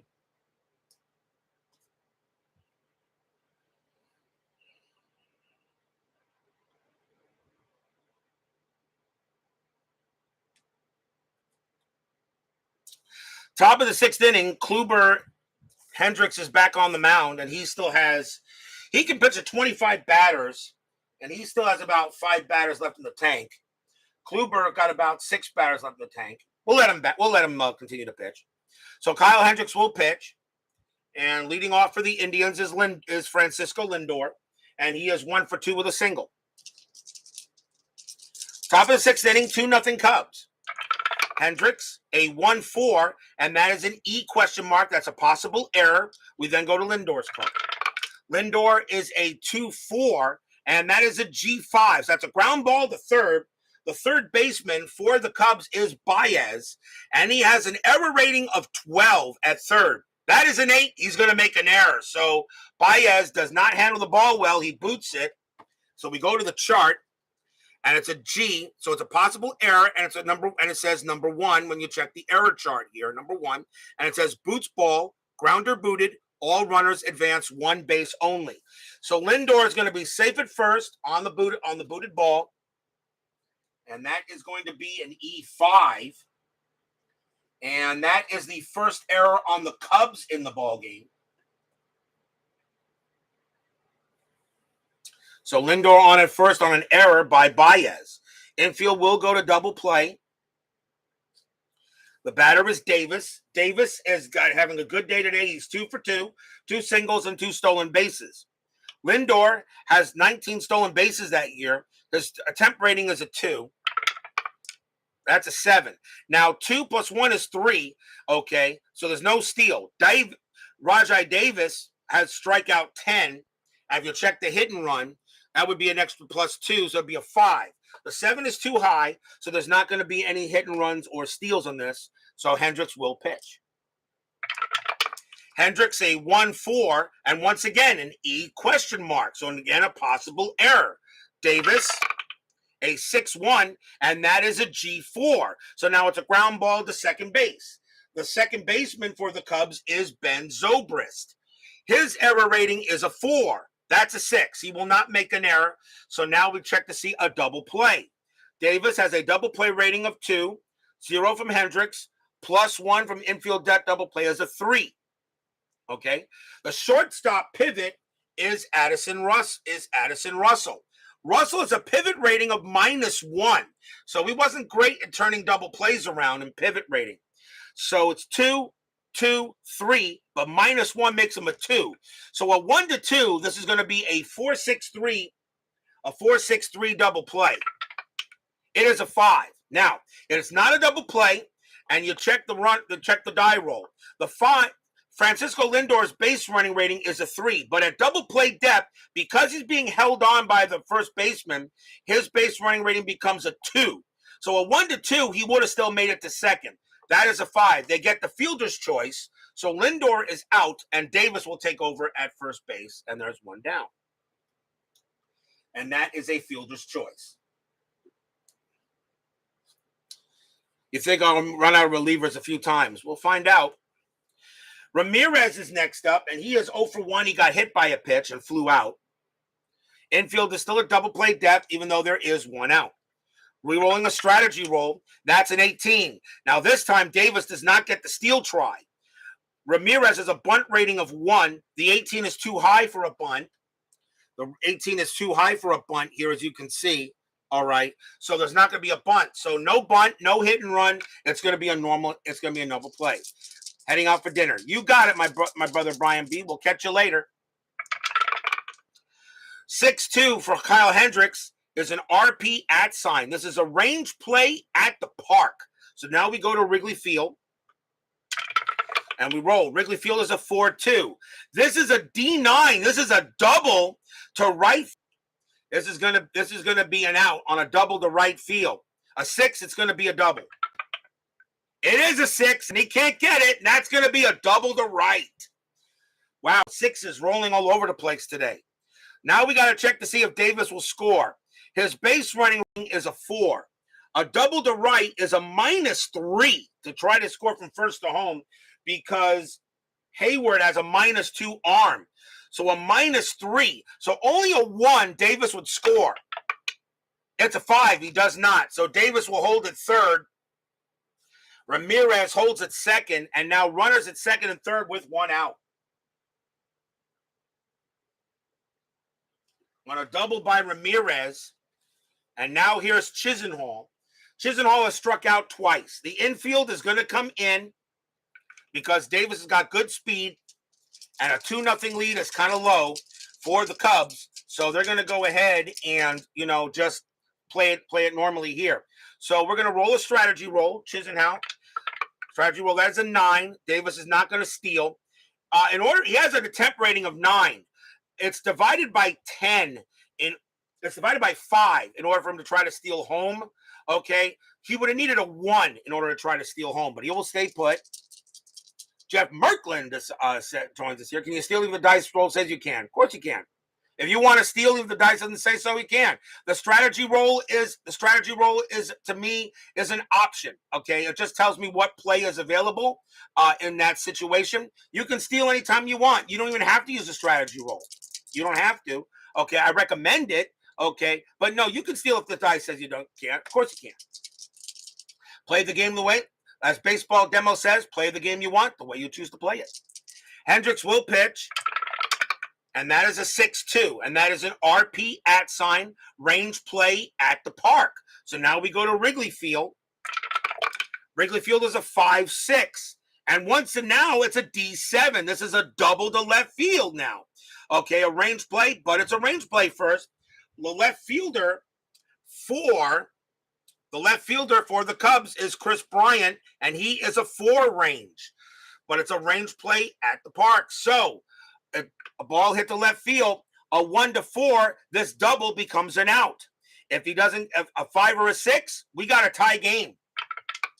And it's a 4. He'll make the play out there, and that will be an out. So that is out number 2. Now we got to see if a sacrifice fly occurs.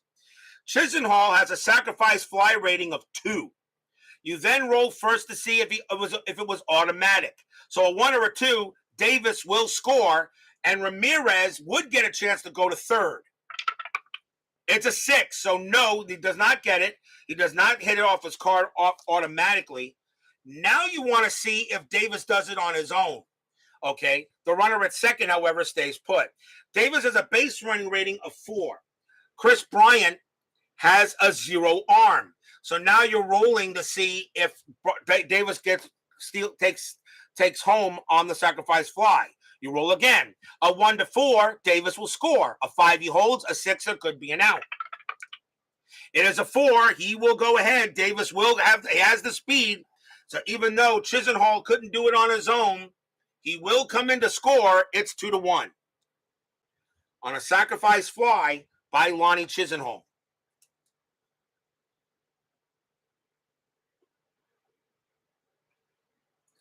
So the run scores, runner stays at second base, but now there are 2 outs.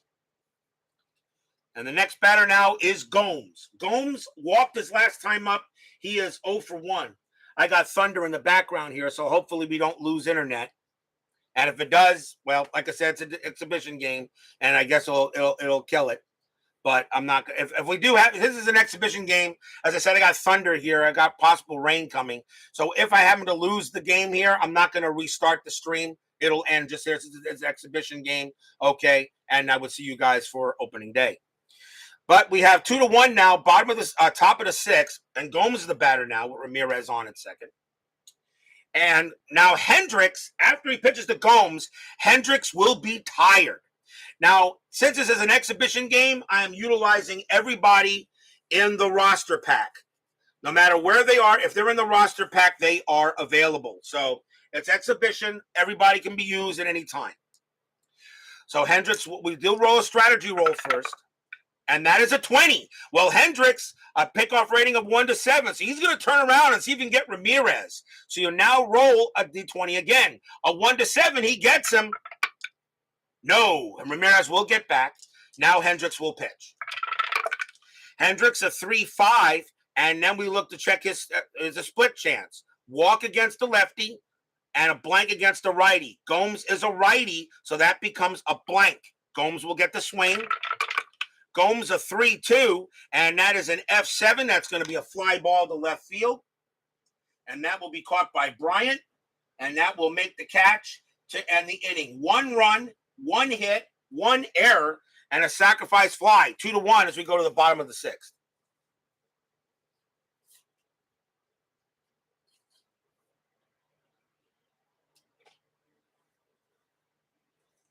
Yeah. I'll tell you the truth, these demo games actually wipe me out, because I'm explaining every single rule that happens. So we go to the bottom of the sixth inning, 2-1 Cubs. And Kluber is going to stay out there. And Ben Zobrist is going to lead off. And he's 1 for 2 with a single. So Kluber will go ahead and pitch. Kluber a 6-1. And that is a K. That's a strikeout. Okay. Against the righty, Zobrist is a 5. Plus 3 makes him an 8. The 11 is too high. Zobrist card, 6-2. And a D8. That's going to be a double to center field. So Zobrist leads off with a double for the Cubbies. So he gets a double. And now the batter is Contreras. Contreras is 0 for 2. Zobrist on at second. We'll do the strategy roll. Strategy roll is a 6. Zobrist is nothing going to happen. No steal. And Contreras with a bunt rating of 1 is not going to bunt. So it's going to be a normal play. Kluber will pitch. Kluber 6-4, and that is a K+. That's a strikeout plus, so you add 10 to the strikeout rating. Contreras would then become a 21, plus 3 is a 24, 17, and he got him. That's a big strikeout for Kluber, and that is strikeout number 5 for him on the day. He did have 227 strikeouts in 2016, so Kluber did have some heat. Hayward is up. He is 0 for 2, reached on an error, so there is 1 out. And that is a 5. I'm taking the strategy roll, nothing happening. So now Kluber will pitch. Kluber a 2-3. Now we have an HR question mark. This is a possible home run. I call this a home run chance. You check this section of the pitcher card here. Hayward is a lefty. You then check the D20.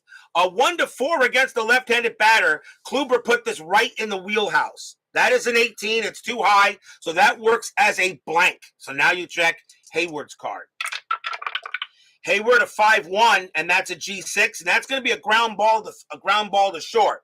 Now, in a ground ball to short with a runner on second, you check this section of the chart.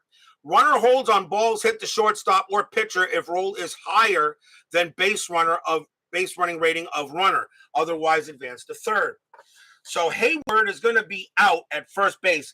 Zobrist is a base running rating of 3. You roll a D6. So 1-3, he will take third. It's a 5. He stays put.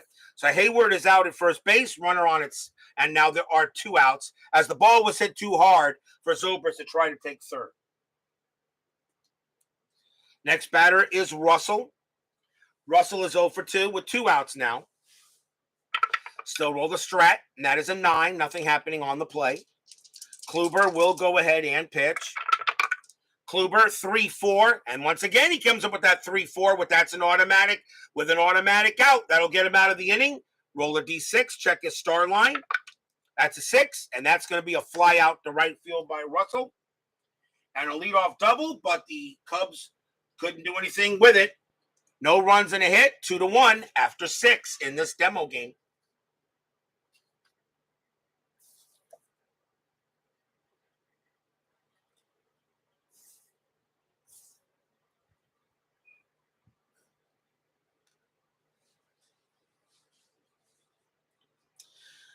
We go to the top of the 7th. Now, what have I been saying all this time?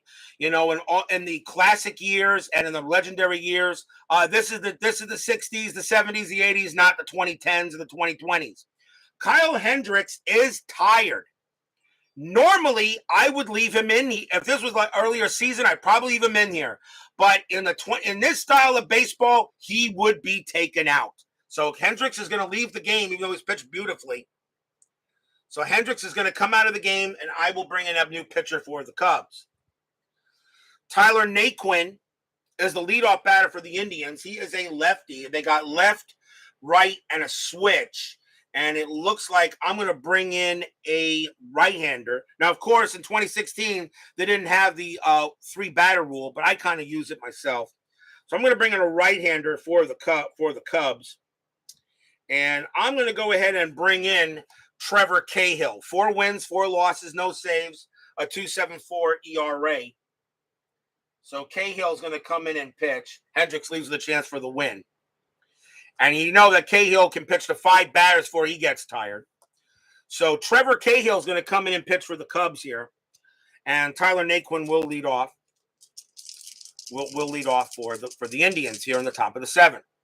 So Cahill, the new pitcher. Cahill, a 6-1, and that is an S1 in parentheses. This is a blank. Cahill is not tired. He just came into the game. Otherwise, this would be a base hit. We then go. It becomes a blank, so Naquin will swing. Naquin, a 4-4, and Naquin leads off with a D8. That's going to be a double to center field. So Naquin gets himself a 2-bagger to lead off the inning. The next batter would be the pitcher, Corey Kluber, but the Indians are going to go ahead and bring in their own pinch hitter. So that will be it for Kluber. As he will leave the game, the Indians will go to the bench. And they are going to go ahead and bring in, let's see. They're going to go ahead and bring in a switch hitter, and that's going to be Abraham Almonte, a 264 average, a homer, and 22 RBIs. So Kluber actually leaves the loss, but Abraham Almonte will pinch hit against Trevor Cahill. So runner at second base already the tying run at second. We do roll a strategy roll. And that is a 7, nothing happening. Naquin is only attempting a 2, would become a 1 to try to steal third. Plus 1 would be a 2 there. Okay, no hit and runs and no bunt. So Almonte will swing. Cahill a pitch, 5-5. That is a K+. That is a strikeout chance. Against the righty, Almonte is a 10. Plus 3 is a 13. That's a 1. He got him. So he strikes out Almonte for 1 out.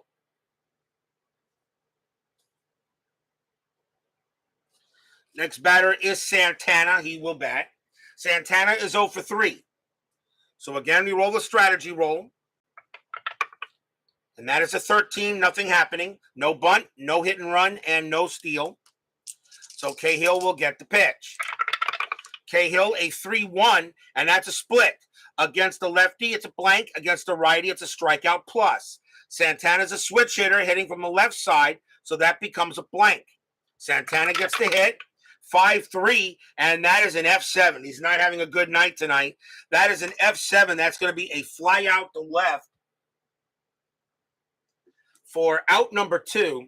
As since Tyler Naquin has a base running rating of 2 and a fly out to left modifier is a -3, which automatically makes him a -1. I usually do not even go further than that. Even if he had a +2 outfielder arm, usually I would keep him where he is. So that he's going to stay at second base. He won't take a chance to get the third. So there are 2 outs. And Santana is having an 0 for 4 day. Kipnis is next. He's 0 for 3. So Cahill will go ahead and pitch. Strategy roll first, and that's a 3. Nothing happening.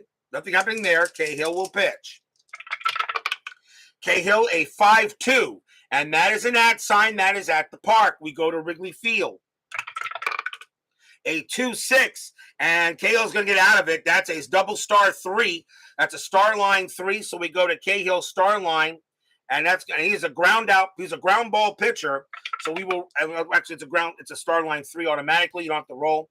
So that's a G5. That's a ground ball. The third, that's picked up by Baez. He has it, throws to first to get the out. And once again, the Cubs get out of the inning after a leadoff double. No runs and a hit. And we are at the 7th inning stretch here in this demo game. So go ahead and still sing "Take Me Out to the Ball Game." I'll be right back.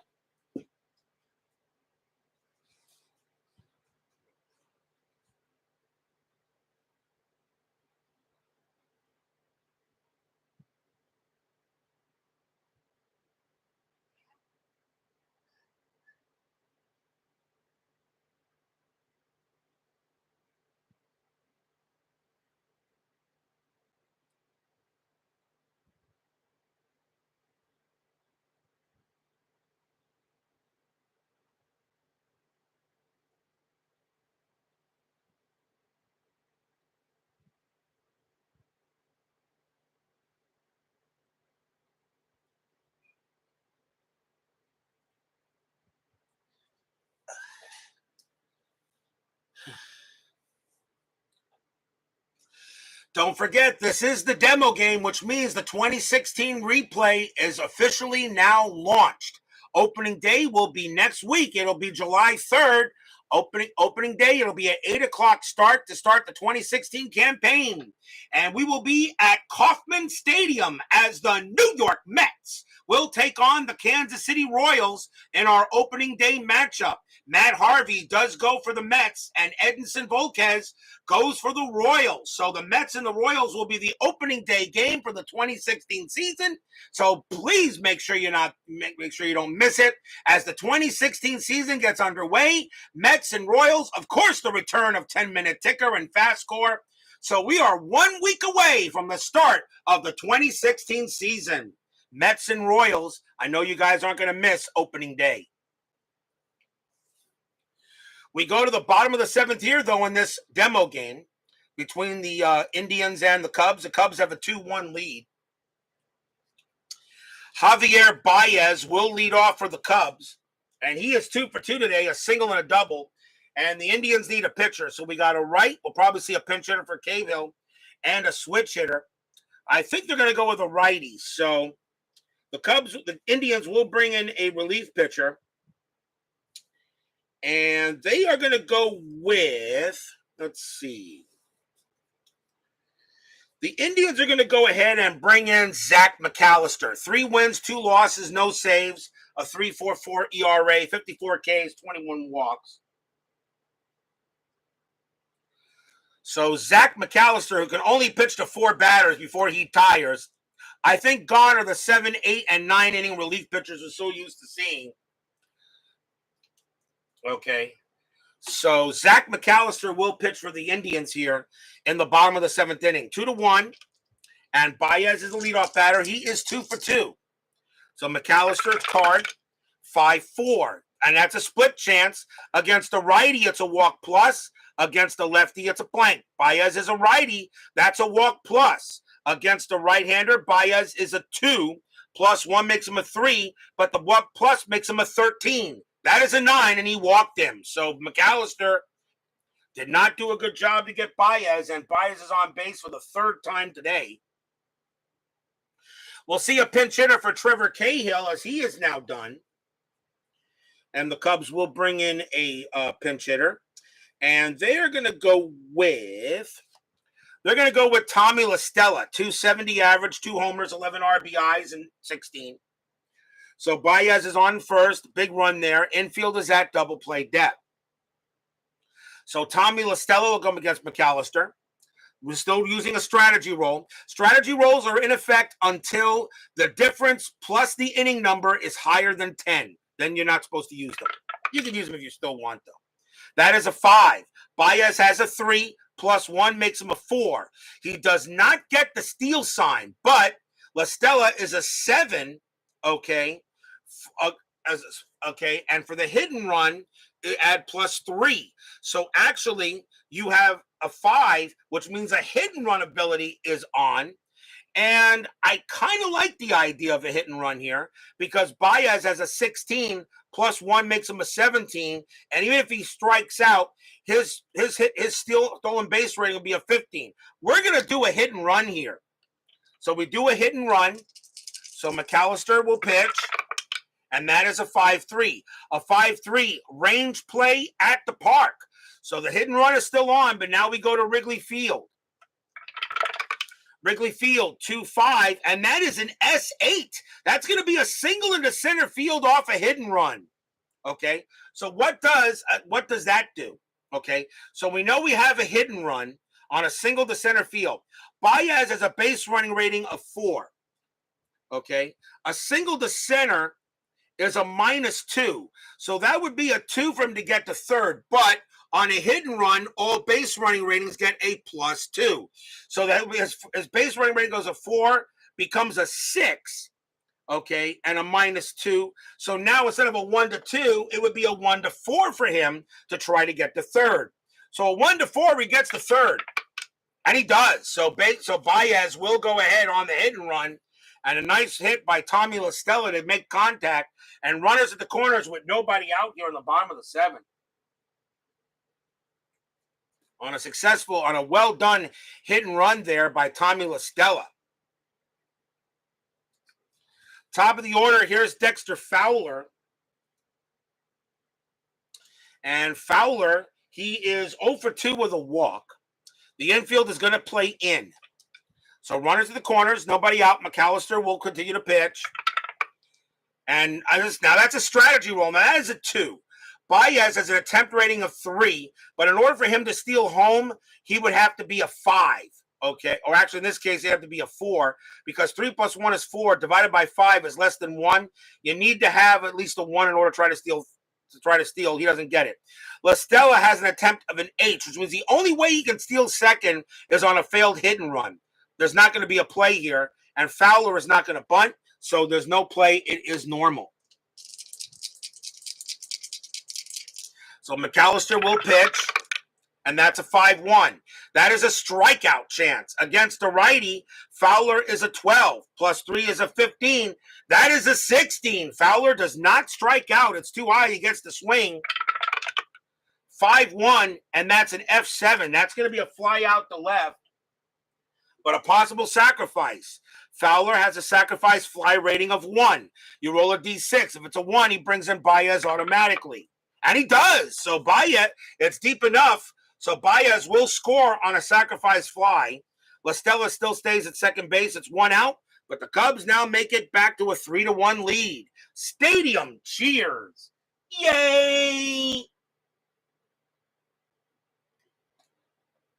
So 1 out, but now a 3-1 Cubs lead. So La Stella stays at first base. Batter now is Bryant, and Bryant is 0 for 3. Infield is back at double play depth, but now a 3-1 lead by the Cubs. We roll a strat, and that is a 5. And that is a 5, and nothing happening with La Stella because his hit and run rating is an H. So nothing happened there. So McAllister will pitch. He will be tired, though, after Bryant. 3-4, and that is an ET question mark error on a throw. We then go to Bryant's card. 1-4, and that's going to be an F9. That's going to be a fly out to right. La Stella's not going to try to take second, so that's going to be out number 2.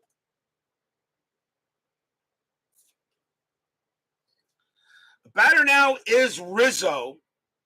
And Rizzo is 1 for 3 with a double. McAllister is tired, but they're going to see if he can go ahead and get this inning over with and not bring a relief pitcher.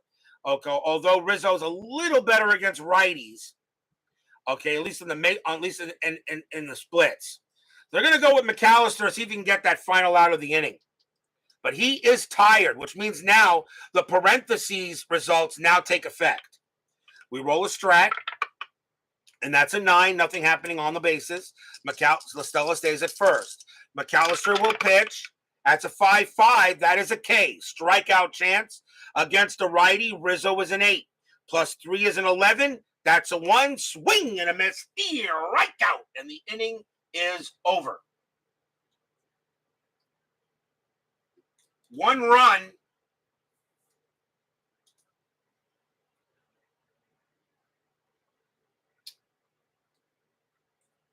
1 run on 1 hit and a sacrifice fly, and it's 3-1 Cubs after 7.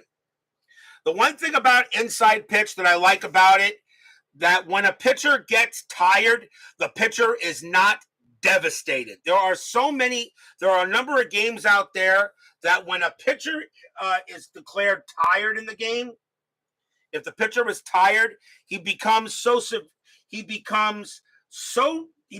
devastate the pitcher, and he is really almost totally ineffective, that you really want to change the pitcher. Inside pitch, pitcher fatigue is kind of mild. The pitcher can still stay out there, okay? Pitcher fatigue is kind of mild.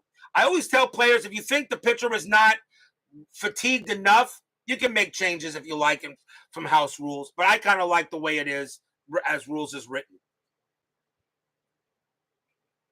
We go to the top of the 8th here. Cubs leading the Indians 3-1 in the demo game. Francisco Lindor is the leadoff batter for the Indians. He'll bat. He's 1 for 3. And the Indians have switch. And judging from what I want to do here, I am going to bring in a right-hander for the Cubs. And that is going to be, for the Cubs right-hander, I'm going to make it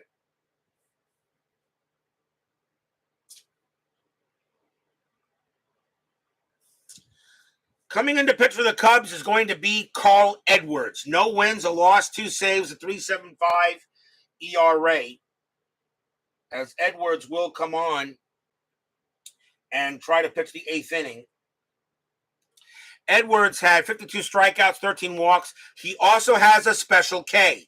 That's another reason why I'm bringing him in. We have a pitcher with a special K. The special K was designed by Chris so that a pitcher can get his allotment of strikeouts, okay? And the only way the special K comes off is if it's not a range play or an error check off the batter or ballpark card. If you roll the D20 and it comes into this range, it would be a strikeout instead. Lindor, let's see if it happens. Lindor is the batter, and he is 1 for 3. Edwards the pitch, a 5-2. And that is an ET question mark, error on a throw. So in this case, the special K would not come into effect, okay, for error checks or range plays. So now we go to Lindor. Lindor is a 3-3, and that is a ground ball. It's a G4. It's a ground ball to second. That ball is hit to Zobrist, and Zobrist's error rating is a 4. That is a 9. He's not going to make an error, so that's not a throwing error. So the throw goes to first for out number 1. It's just a ground out. Next batter is Davis. Davis is having a good night. He's 2 for 3, 2 singles, and 2 stolen bases. Edwards will pitch. Edwards a 1-4. That's an automatic out. That's an automatic out, but that's an automatic out that does not do special K. An automatic out still uses the start line. And so now you check the start line. That is a 6, and that's going to be a ground out to short. As Edwards is in total command of that at bat, and that is 2 down. Now the batter is Ramirez, and he is 1 for 2, a double, and got hit by a pitch. Edwards will go ahead and pitch a 3-4. That's a K plus, strikeout plus. Against a righty, Ramirez is a 4, plus 3 makes him a 7, but plus 10 makes him a 17. That is a 14. He got him, and that is a nice inning by Edwards. 1, 2, 3, go the Indians here. And it's still 3-1 Cubs going in the bottom of the 8th. Texag 75. Did you make it in? Barely, but you made it in here, Texags. Good to see you there.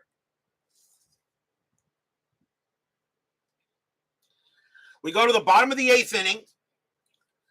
Leading off for the Cubs will be Ben Zobrist. He is 2 for 3 today, a single and a double. You got a switch, a right, and a left coming up. And the Indians will go to the bullpen, and I think they'll bring in a right-hander for this inning, and they are going to go with. They're going to go with Jabba Chamberlain. No wins, no losses, no saves. A 2.25 ERA. Jabba Chamberlain's going to come in and pitch. And he brings back a few memories when he was with the Yankees and such.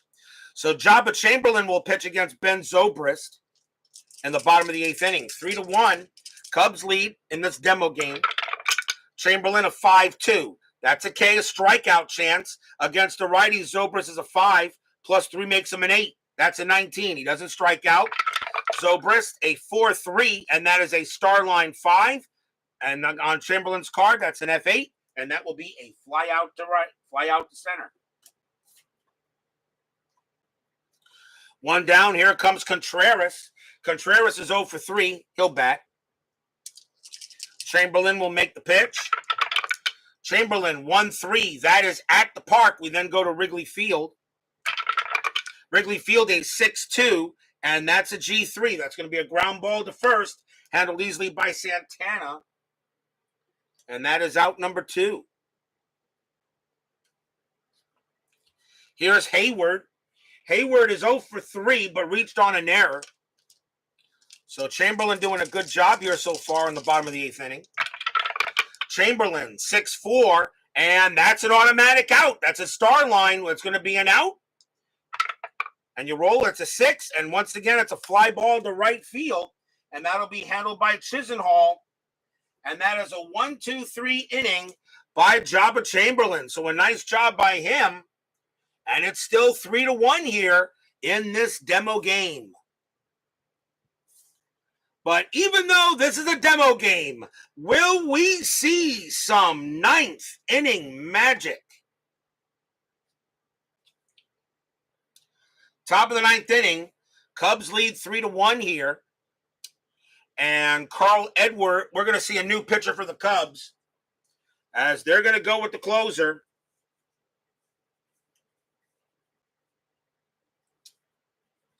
And I got to find him. He's in here somewhere.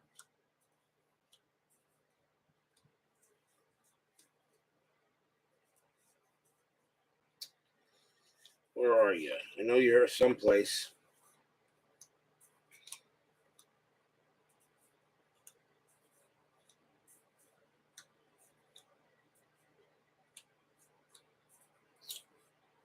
There he is. So coming on to pitch for the Cubs, there's going to be Hector Rondon. 2 wins, 3 losses, 18 saves, a 3.53 ERA. He has the most saves in the bullpen here for the Cubs in it here.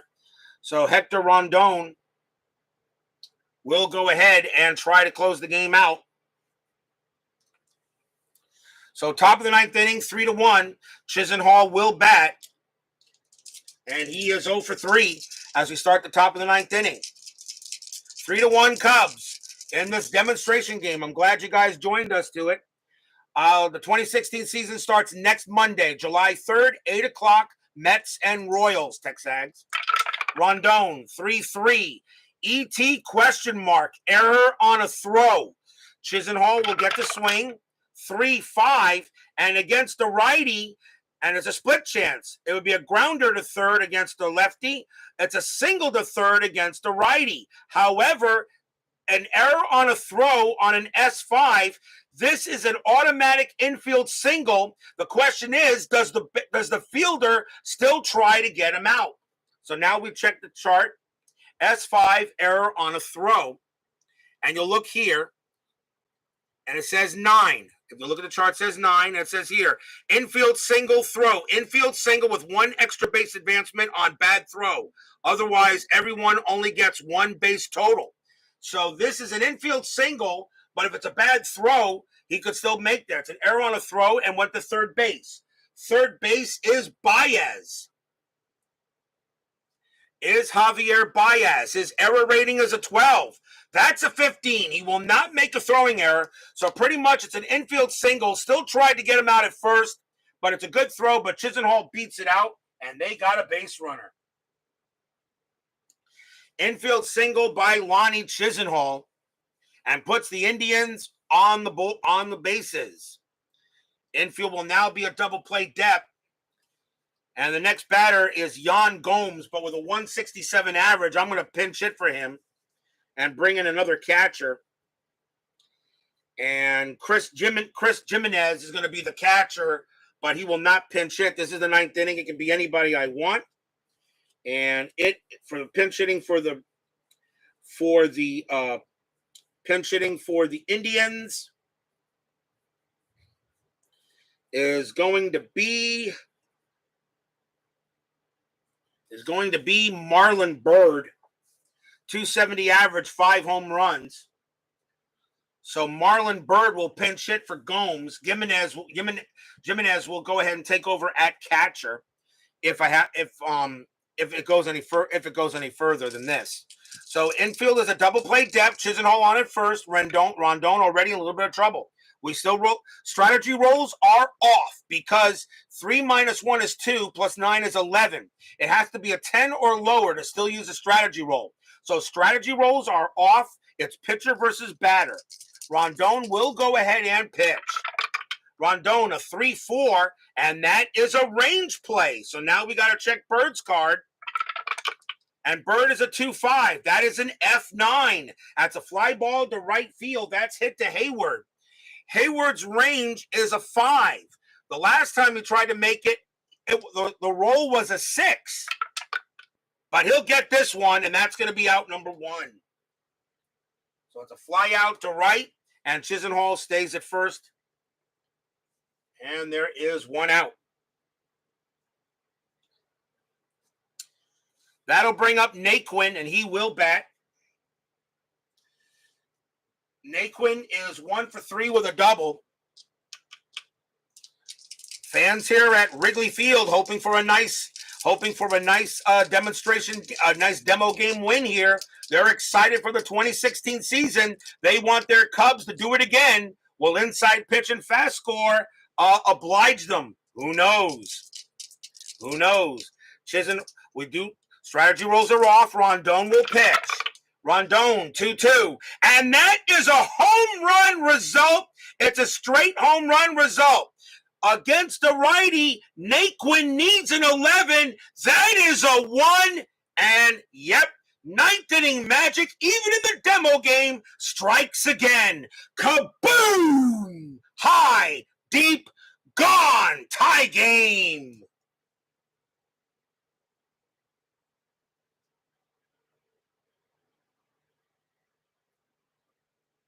Stadium barfs. Yeah. Rondon, it's an HR. It's a straight home run result. You go right to the batter card, and you check the batter card here against the righty. It's an 11. That was a 1, and he sent that one out of here. We got a tie game in the top of the 9th. 9th inning magic strikes again. That is a blown save by Rondon. And that is a hard pill to swallow.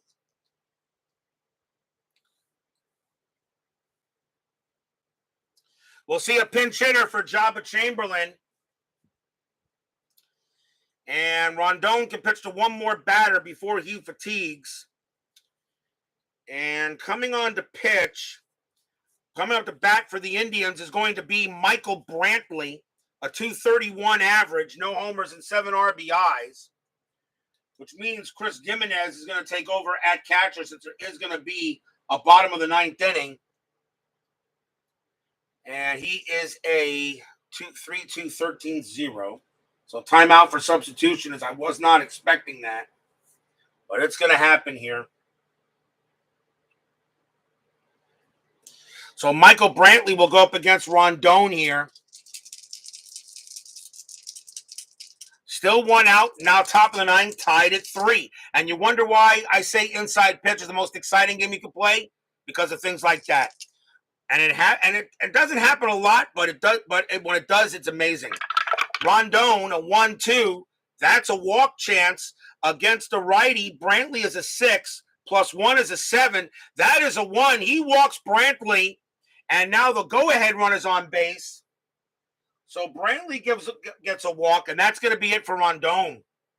So Rondon comes in and blows the save. And we'll see a new pitcher for the Cubs. as Santana will now come up to bat for the Indians, and he's 0 for 4.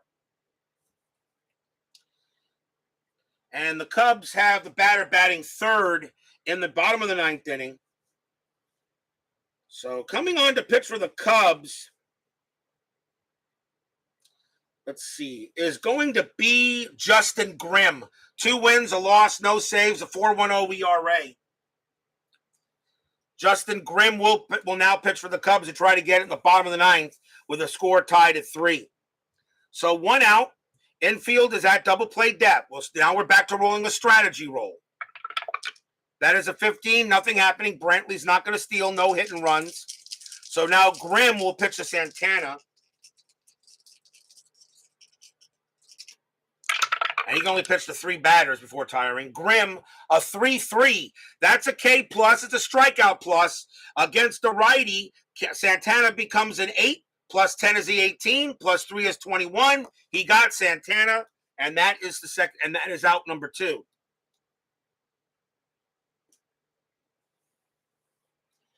Yeah, it was Chapman who blew the save. Correct. That is correct. Chapman is not in. Chapman, the reason why I didn't have Chapman, as Chapman, as you know, was traded to the Cubs later. He is not in the Cubs main line, in the Cubs main team pack for inside pitch. He wound up in the Cubs later, so that's why I did not have him. I am only using just the main players in the pack. Okay. If this was, of course, in the postseason, yes, Chapman would have been on the team.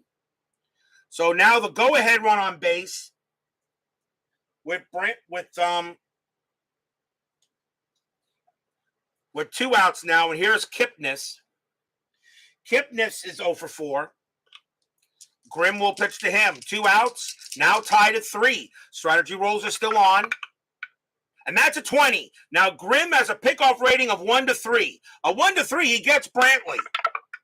Nope, Brantley will get back, and now Grimm will pitch to Kipnis. Grimm 4-6, and that is an RP. That is a range play, and that's big. Kipnis will now get to swing the bat. Kipnis a 6-6. That is a single. That's an S9, okay, but it's a range play to right field, and that is hit again to Hayward. Hayward's range is a 5. A 1-5, he'll take that single away from Kipnis. It's a 4. He does. It becomes a fly out to right, and that will end the inning as Hayward saves another big hit. 2 runs on 2 hits, a 2-run bomb. A 2-run bomb by Tyler Naquin, and we're going to the bottom of the 9th inning. And for those of you wondering if I'm going to use ghost runners, yes. I will use ghost runners in the 10th inning because this is an exhibition game. My rule of only using ghost runners as soon as I bring a starting pitcher coming up takes effect in the regular season. This is exhibition. If I have to use a ghost runner, I will in the 10th inning. Bottom of the 9th. And Addison Russell will lead off for the Cubs. And now the Indians got to go to the bullpen. And they're going to use Dan Otero. 5 wins, 1 loss, a save, a 1.53 ERA.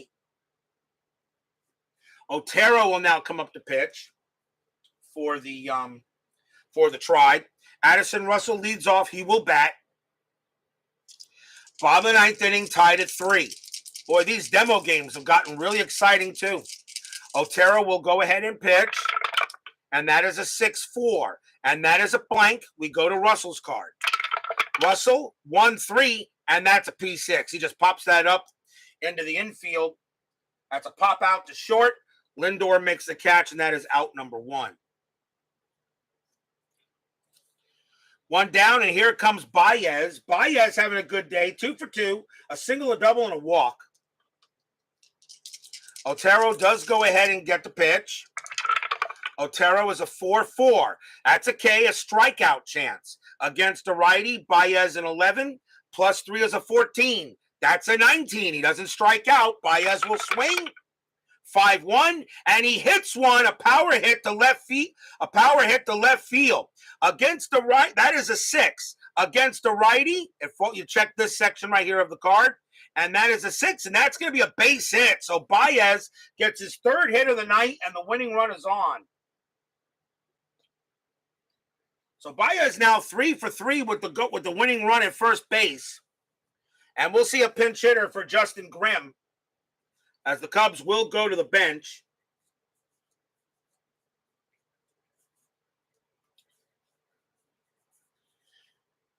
And coming on to pitch for the Cubs is going to be Munenori Kawasaki. A .333 batting average. And since this is the 9th inning, I can bring in anybody I want. Munenori Kawasaki will go ahead and bat. And he will go up against Otero here with 1 out. He only had 21 at-bats in 2016 for the Cubs. But this is exhibition, and this is what I like to do in this anyway. So Kawasaki will bat against Dan Otero. Winning run at first base, 1 out, bottom of the 9th inning. Fans here at Wrigley Field hoping for a big hit. Strategy rolls are still active, though. And that is a 9. Baez an attempt to 3, -1 is a 2. No hit and run and no steal. Otero will pitch. Otero is a 5-3. That's a strikeout chance against the righty. Kawasaki an 8. +3 is an 11. That's a 2. He got him. Big K on Kawasaki, and now there are 2 down. And now here's Fowler, who's had a rough game, and Fowler is 0 for 3 with a walk. Tied at 3 here. We're rolling a strategy again, and that is a 19. Fowler does get a bunt chance with a bunt rating of 2. As you check here, a 19 would be a bunt rating of 2, but of course he's not bunting with 2 outs. So we will swing. So Otero will pitch. Otero 2-1. That is at the park. So we go to Wrigley Field. Fowler gets a chance here. Wrigley Field, 6-6. And that's going to be an S9. That's going to be a base hit to right field. Baez has a base running rating of 4, but with 2 outs becomes a 5. A single to right field +3 would be an 8. There's not going to be a throw. Baez automatically will get the 3rd. Fowler gets the 1st. It's the 1st hit of the game for Fowler. And the winning run is 90 feet away. And now the batter is Chris Bryant. Otero is tired. The Indians will take him out, and they will go to the bullpen against Bryant.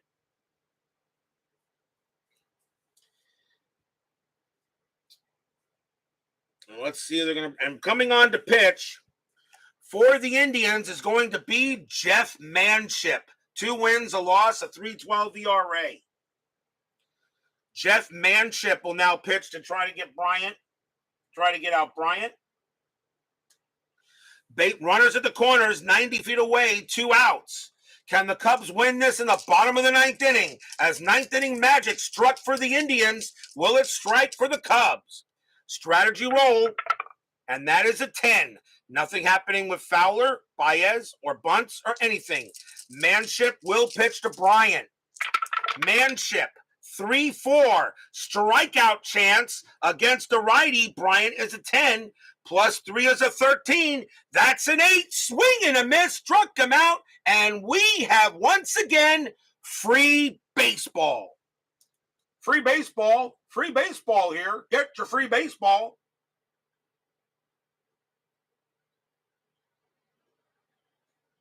No runs, 2 hits. And we've got free baseball for the 2nd straight time in a demo game, because we had free baseball in the 85 demo game I did between the Cardinals and the Royals.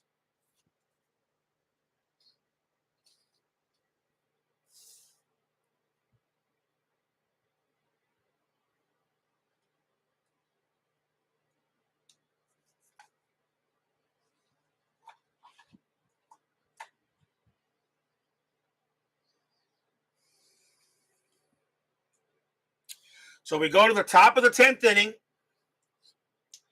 Francisco Lindor is going to be the leadoff batter. Jason Kipnis will go to second base as the ghost runner. Cubs do need a pitcher. And they are going to go with, got a switch. I think they're going to go with Pedro Strop. So Pedro Strop will come in to pitch. 2 wins, 2 losses, a 285 average in 2016. And he will pitch to Francisco Lindor. Base runner is on second base. Infield is at normal. And now I'm still working on how I want to do ghost runner rules with bunts and things like that, but we'll see what happens. So ghost runner on at second base, top of the 10th, tied at 3. Strop will go ahead and pitch. Strategy roll, I will roll. And that is a 10, nothing happening there. Kipnis is on second base. Strop will go ahead and pitch. Strop, it's a 5-5. That's a wild pitch, and that is a 13. And that falls into the wild pitch category. That's going to be a wild pitch, and already the go-ahead run's going to be a third. And now the infield will come in. We re-roll the strat, and that's a 5, nothing happening. So the wild pitch by Strop moves Kipnis over to third.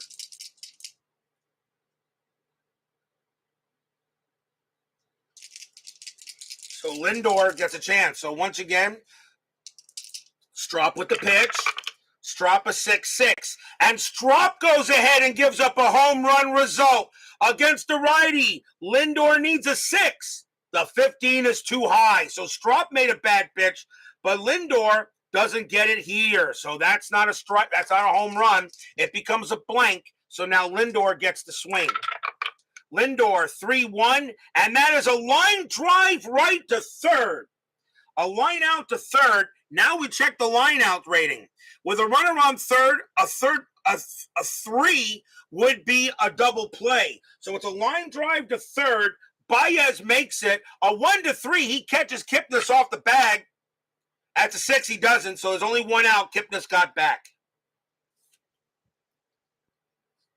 So Kipnis gets back on a line out to third.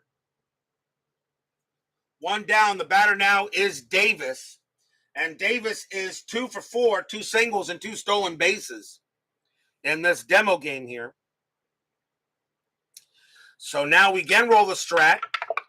And that is a 17. Davis actually does get the bunt attempt, but we got the runner at third already. And you're not going to try a squeeze here, so that's going to be called off. So Strop will go ahead and pitch. Strop, a 2-6. Strikeout. Now here's again a K and a parentheses and W. If Strop was tired, this would be a walk chance, and he would be removed from the game. He is not tired. That is a strikeout chance then. Against the righty, Davis is a 10, plus 3 is a 13. That is an 18. He avoids it. So Davis gets the swing. 3-1, and that's going to be a base hit to center field. It's a single to center, and the Indians will take the lead.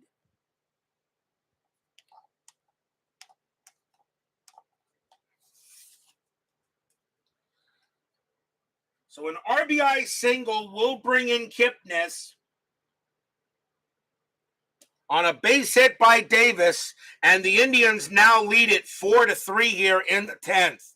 Stadium groans.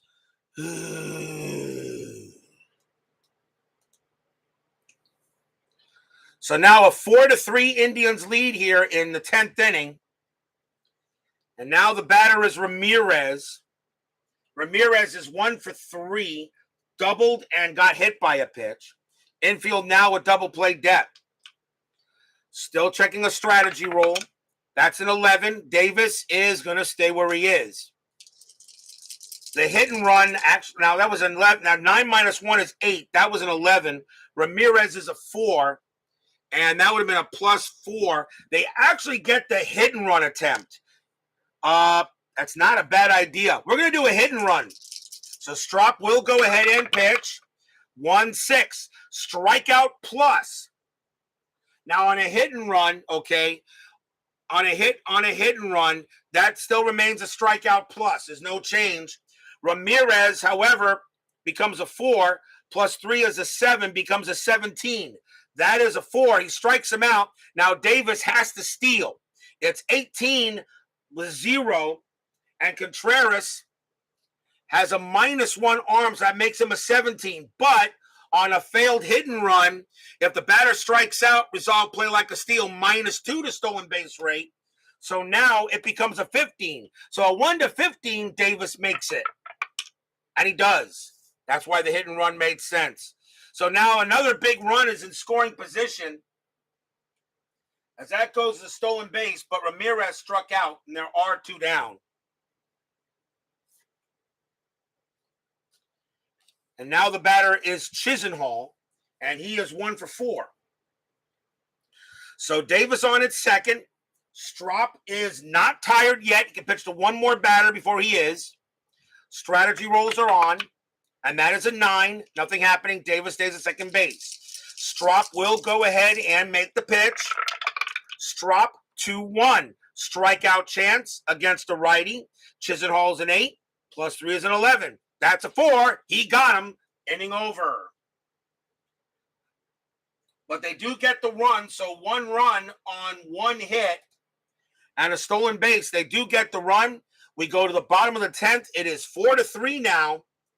But now the Cubs get a chance to try to tie this game or win the game in the 10th inning.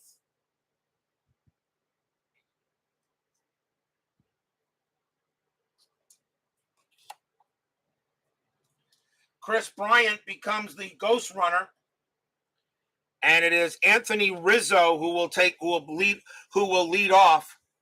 Tie game called for 12 innings like Japan, right? Now this is an exhibition game. I could just call it a tie, but I like to have a winner or a loser. So I'm not going to do a tie. We'll play it until there's a winner. So Bryant on at second base. Anthony Rizzo will lead off. He is 1 for 4, and Jeff Manship. We're going to see a new pitcher as Manship coming out of the game. Because you got left switch and right coming up. So I think you're going to go with a right-hander here for the Indians. And coming on to pitch for Cleveland is going to be Brian Shaw. 2 wins, 5 losses, a save, 3.24 ERA. Shaw will come on to pitch. Strategy rolls are still in effect. And that is a 12. Rizzo doesn't get a bunt. He's not using a bunt here. And Bryant on at second, no play. So Shaw will now pitch.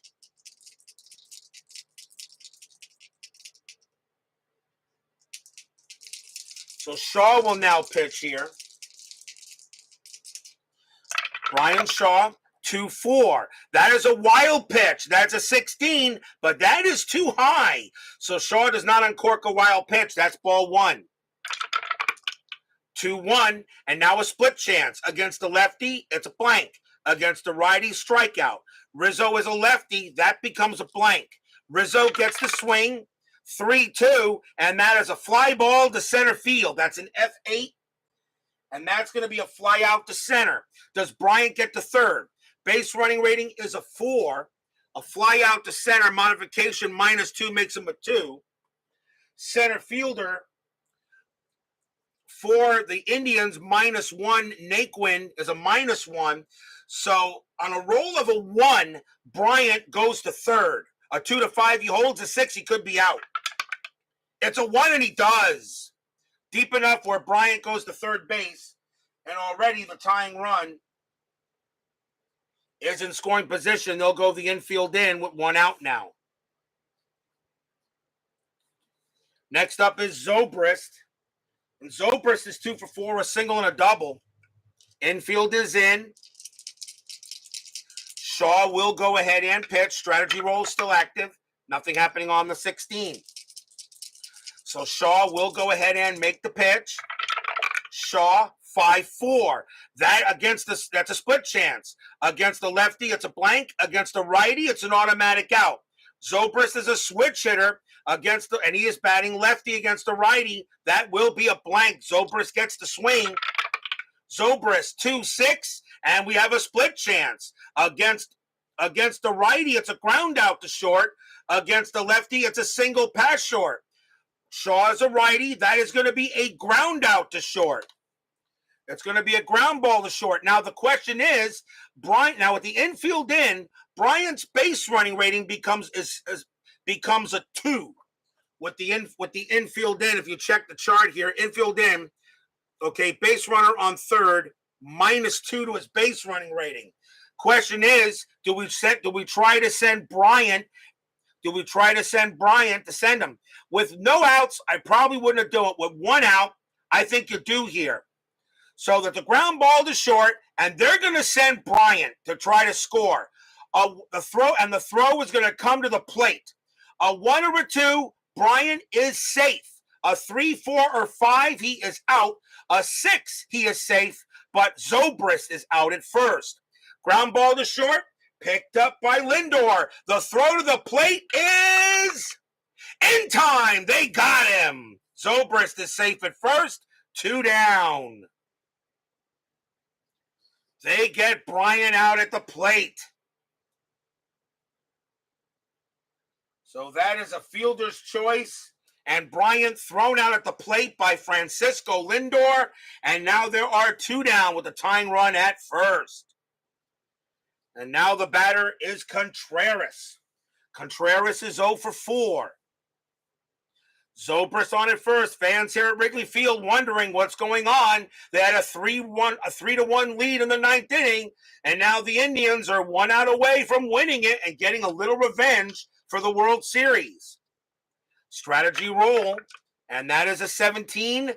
Nothing happening. Contreras not bunting, and no steals or hit and runs. Shaw trying to close the game out and get the save. Zobrist on at first. Fans here at Wrigley Field want to see something. Here comes the pitch. Shaw 6-2, and that is at the park. So now we go to Wrigley Field. Wrigley Field has home run sections at 1-4 and 2-4. Does Contreras hit one of them? 1-5. No, it is a blank. And we've got a rare play at Wrigley Field. So now we have a rare, just missed it, a 1-5. And now we go to rare plays, men on. So does this end the game? It is a 34. If runner on first, single to right field with the runner attempting to go to third on a close play. Roll 1d6 versus base runner plus right fielder arm. If higher, runner out, otherwise safe. Check injuries. So, Zobrist has a base running rating of 3, but becomes a 4 with 2 outs. 4 with 2 outs. It's hit to right field. Chisenhall is the right fielder, and he has an arm rating of +1. So a 1 to 5, and then we'd have to check for injury. So a 1 to 5, Zobrist is going to be safe. Zobrist is going to be safe on a 6. No, I'm sorry. If higher runner out, well, that's right. On a 1 to 5, he'll be safe. On a 6, he could be out. It is a 5, and Zobrist is safe at third. And now we got to check for injuries. Wow, how to end that on a rare play. Because it does say check for injuries to runner and third base. I'll still do it. Ben Zobrist's injury rating is a 1, and we check here. And that is a 5, and he's going to be out for the game. The third baseman is Ramirez, and his injury rating is a 1. And he's fine. So Ramirez is okay, but they just lost Ben Zobrist for the rest of the game. But we're not done yet. Unbelievable. So Zobrist is at second base, and he will come out. And let's see, do I have anybody that can take him at second base, that can play second here?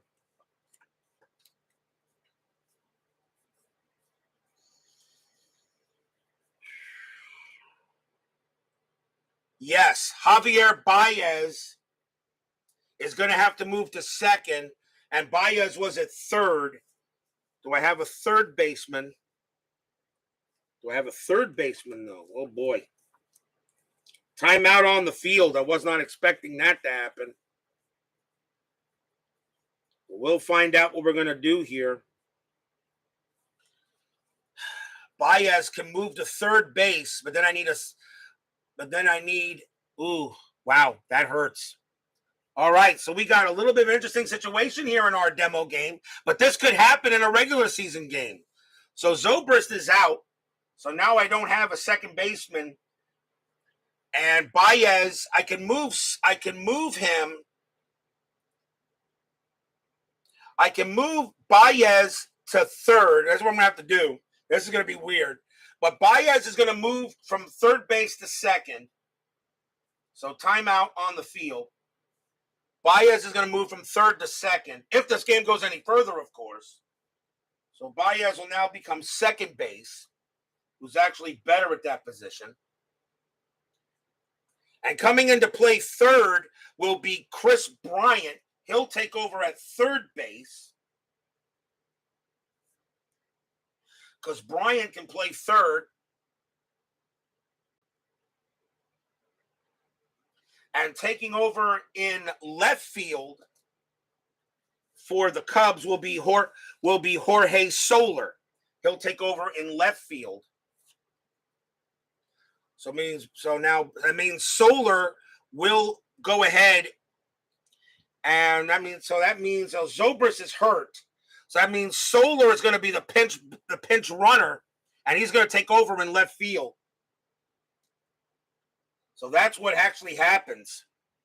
So Soler will take over at third base. He'll pinch run, and he'll take over in left for Zobrist.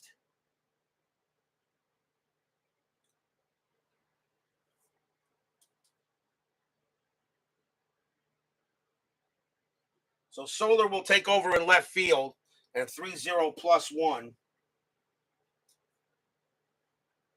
Which means I got to change the card. No, you're not late to the game, JT 2.0. I would have thought this game would have ended, but it's not over yet. So now we change the left fielding portion for the Cubs. And you just do that. And his left fielding rating is a +1. So it's -1 +2, 0. So -1 +2, 0. And that's how you change that. As Jorge Soler will take over in left field, Chris Bryant will move to third, and Baez will move to second. So after all that, now runners at the corner still with 2 outs. The question is, will it matter anyway? On the base hit by Contreras.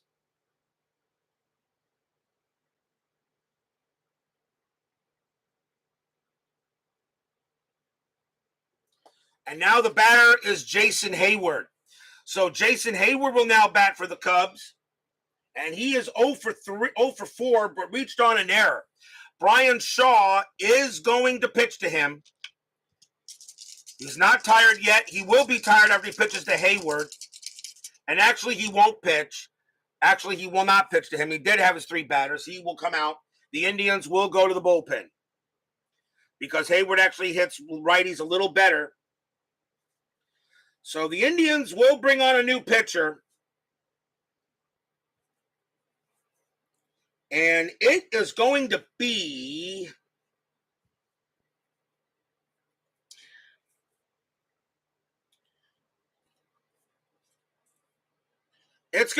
Kyle Crockett. No wins, no losses, no saves, a 5.06 ERA, but they're counting on him just to get the 1 out to get Jason Hayward lefty on lefty. So Kyle Crockett is going to come on to try to get the save for the Indians. 4-3 Indians, bottom of the 10th inning, 2 outs. Fans are at Wrigley hoping Jason Hayward can come through here. Excitement in the demo game. Did we expect anything else? Strategy rolls are still on, and that is a 9. Nothing happening with either players on base, so Crockett will pitch. Crockett with the pitch. A 3-5. That is a strikeout chance against the lefty. Hayward is an 8. +3 makes him 11. That's a 12. He just missed it. He just misses striking out Hayward. Hayward goes ahead and swings. 5-3, and it's going to be an automatic out. It's a double start, too. That's going to be a ground ball to first. It's hit to Santana. He's got it, runs to the bag, jumps on the bag. That's your game. The Indians will beat the Cubs in the demo game 4-3 in 10. Stadium barfs. Yeah. And that is your demo game, guys. So the Indians will beat the Cubs 4-3. A 2-run bomb in the ninth inning by Tyler Naquin. And the Indians do get some revenge over the Cubs for the World Series loss. No runs, a hit. As the ghost runner thrown out at the plate earlier. Couple of injuries. But that is how the demo game goes, guys. As the Indians will get the win over the Cubs. Final line score coming up.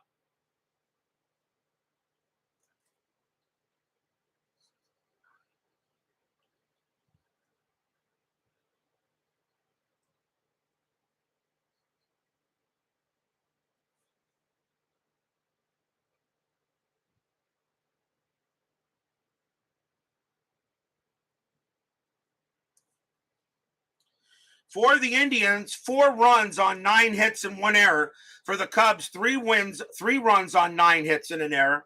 The winning pitcher is going to be Jeff Manship. He actually gets the win. Pedro Strop is going to wind up with the loss, and Kyle Crockett gets a 1-out save. So a nice win there for the Indians in the demo game. The Cubs come up short here in 10. And that basically does it here for the demo game. I hope you guys enjoyed it. If you have any questions, go ahead and post them in the comments about game mechanics. I'll be more than happy to help if I can. If not, I always direct your questions to Chris Davis, who is the creator of Inside Pitch. As you can check it on his website for his games, and he's got more seasons coming. So what were the left on base totals? I don't have that. I usually don't keep the left on base totals. I usually don't. So I really don't know. I mean, I could check real quick, but it'll take a little time. So, but no, I don't have the left on base totals. I don't keep track of that. But that is it here for the demo game. I hope you enjoyed it. I hope you learned how to play the game. Our next game will be, opening day, July 3rd at 8 o'clock. It will be the New York Mets, best team in baseball history, taking on the Kansas City Royals. It is April 3rd, 2016. It will be Matt Harvey going up against Edinson Volquez. The 2016 replay has now officially begun. Opening day is next Sunday. Join me for that. Mets, Royals, Harvey, Volquez, be there or be square. Turbocharged Sports, Texag 75, Brian Patterson, JT 2.0, Justin Ludwig, Scooney 007, David Vega, Baseball with the Demos, Jeff Merklin, Brian B, Beatles Eternally, Brian Patterson, Doug Hunt, Cammy Poo 2915, Steeler Fan, Rodolfo Baitza, Frank Rosenk, Jeremy Brooks, Kyle Schultz. Thank you all for joining me today. Please leave a like on your way out to the turnstiles. Subscribe if you've not done so. And make sure you hit the bell. Stay safe, stay healthy, stay smart, stay strong. We will see you July 3rd for opening day. But here, it's the Indians getting a little revenge in the demo game. They beat the Cubs in 10 innings, 4-3. We'll see you guys in 1 week. Take care, everyone.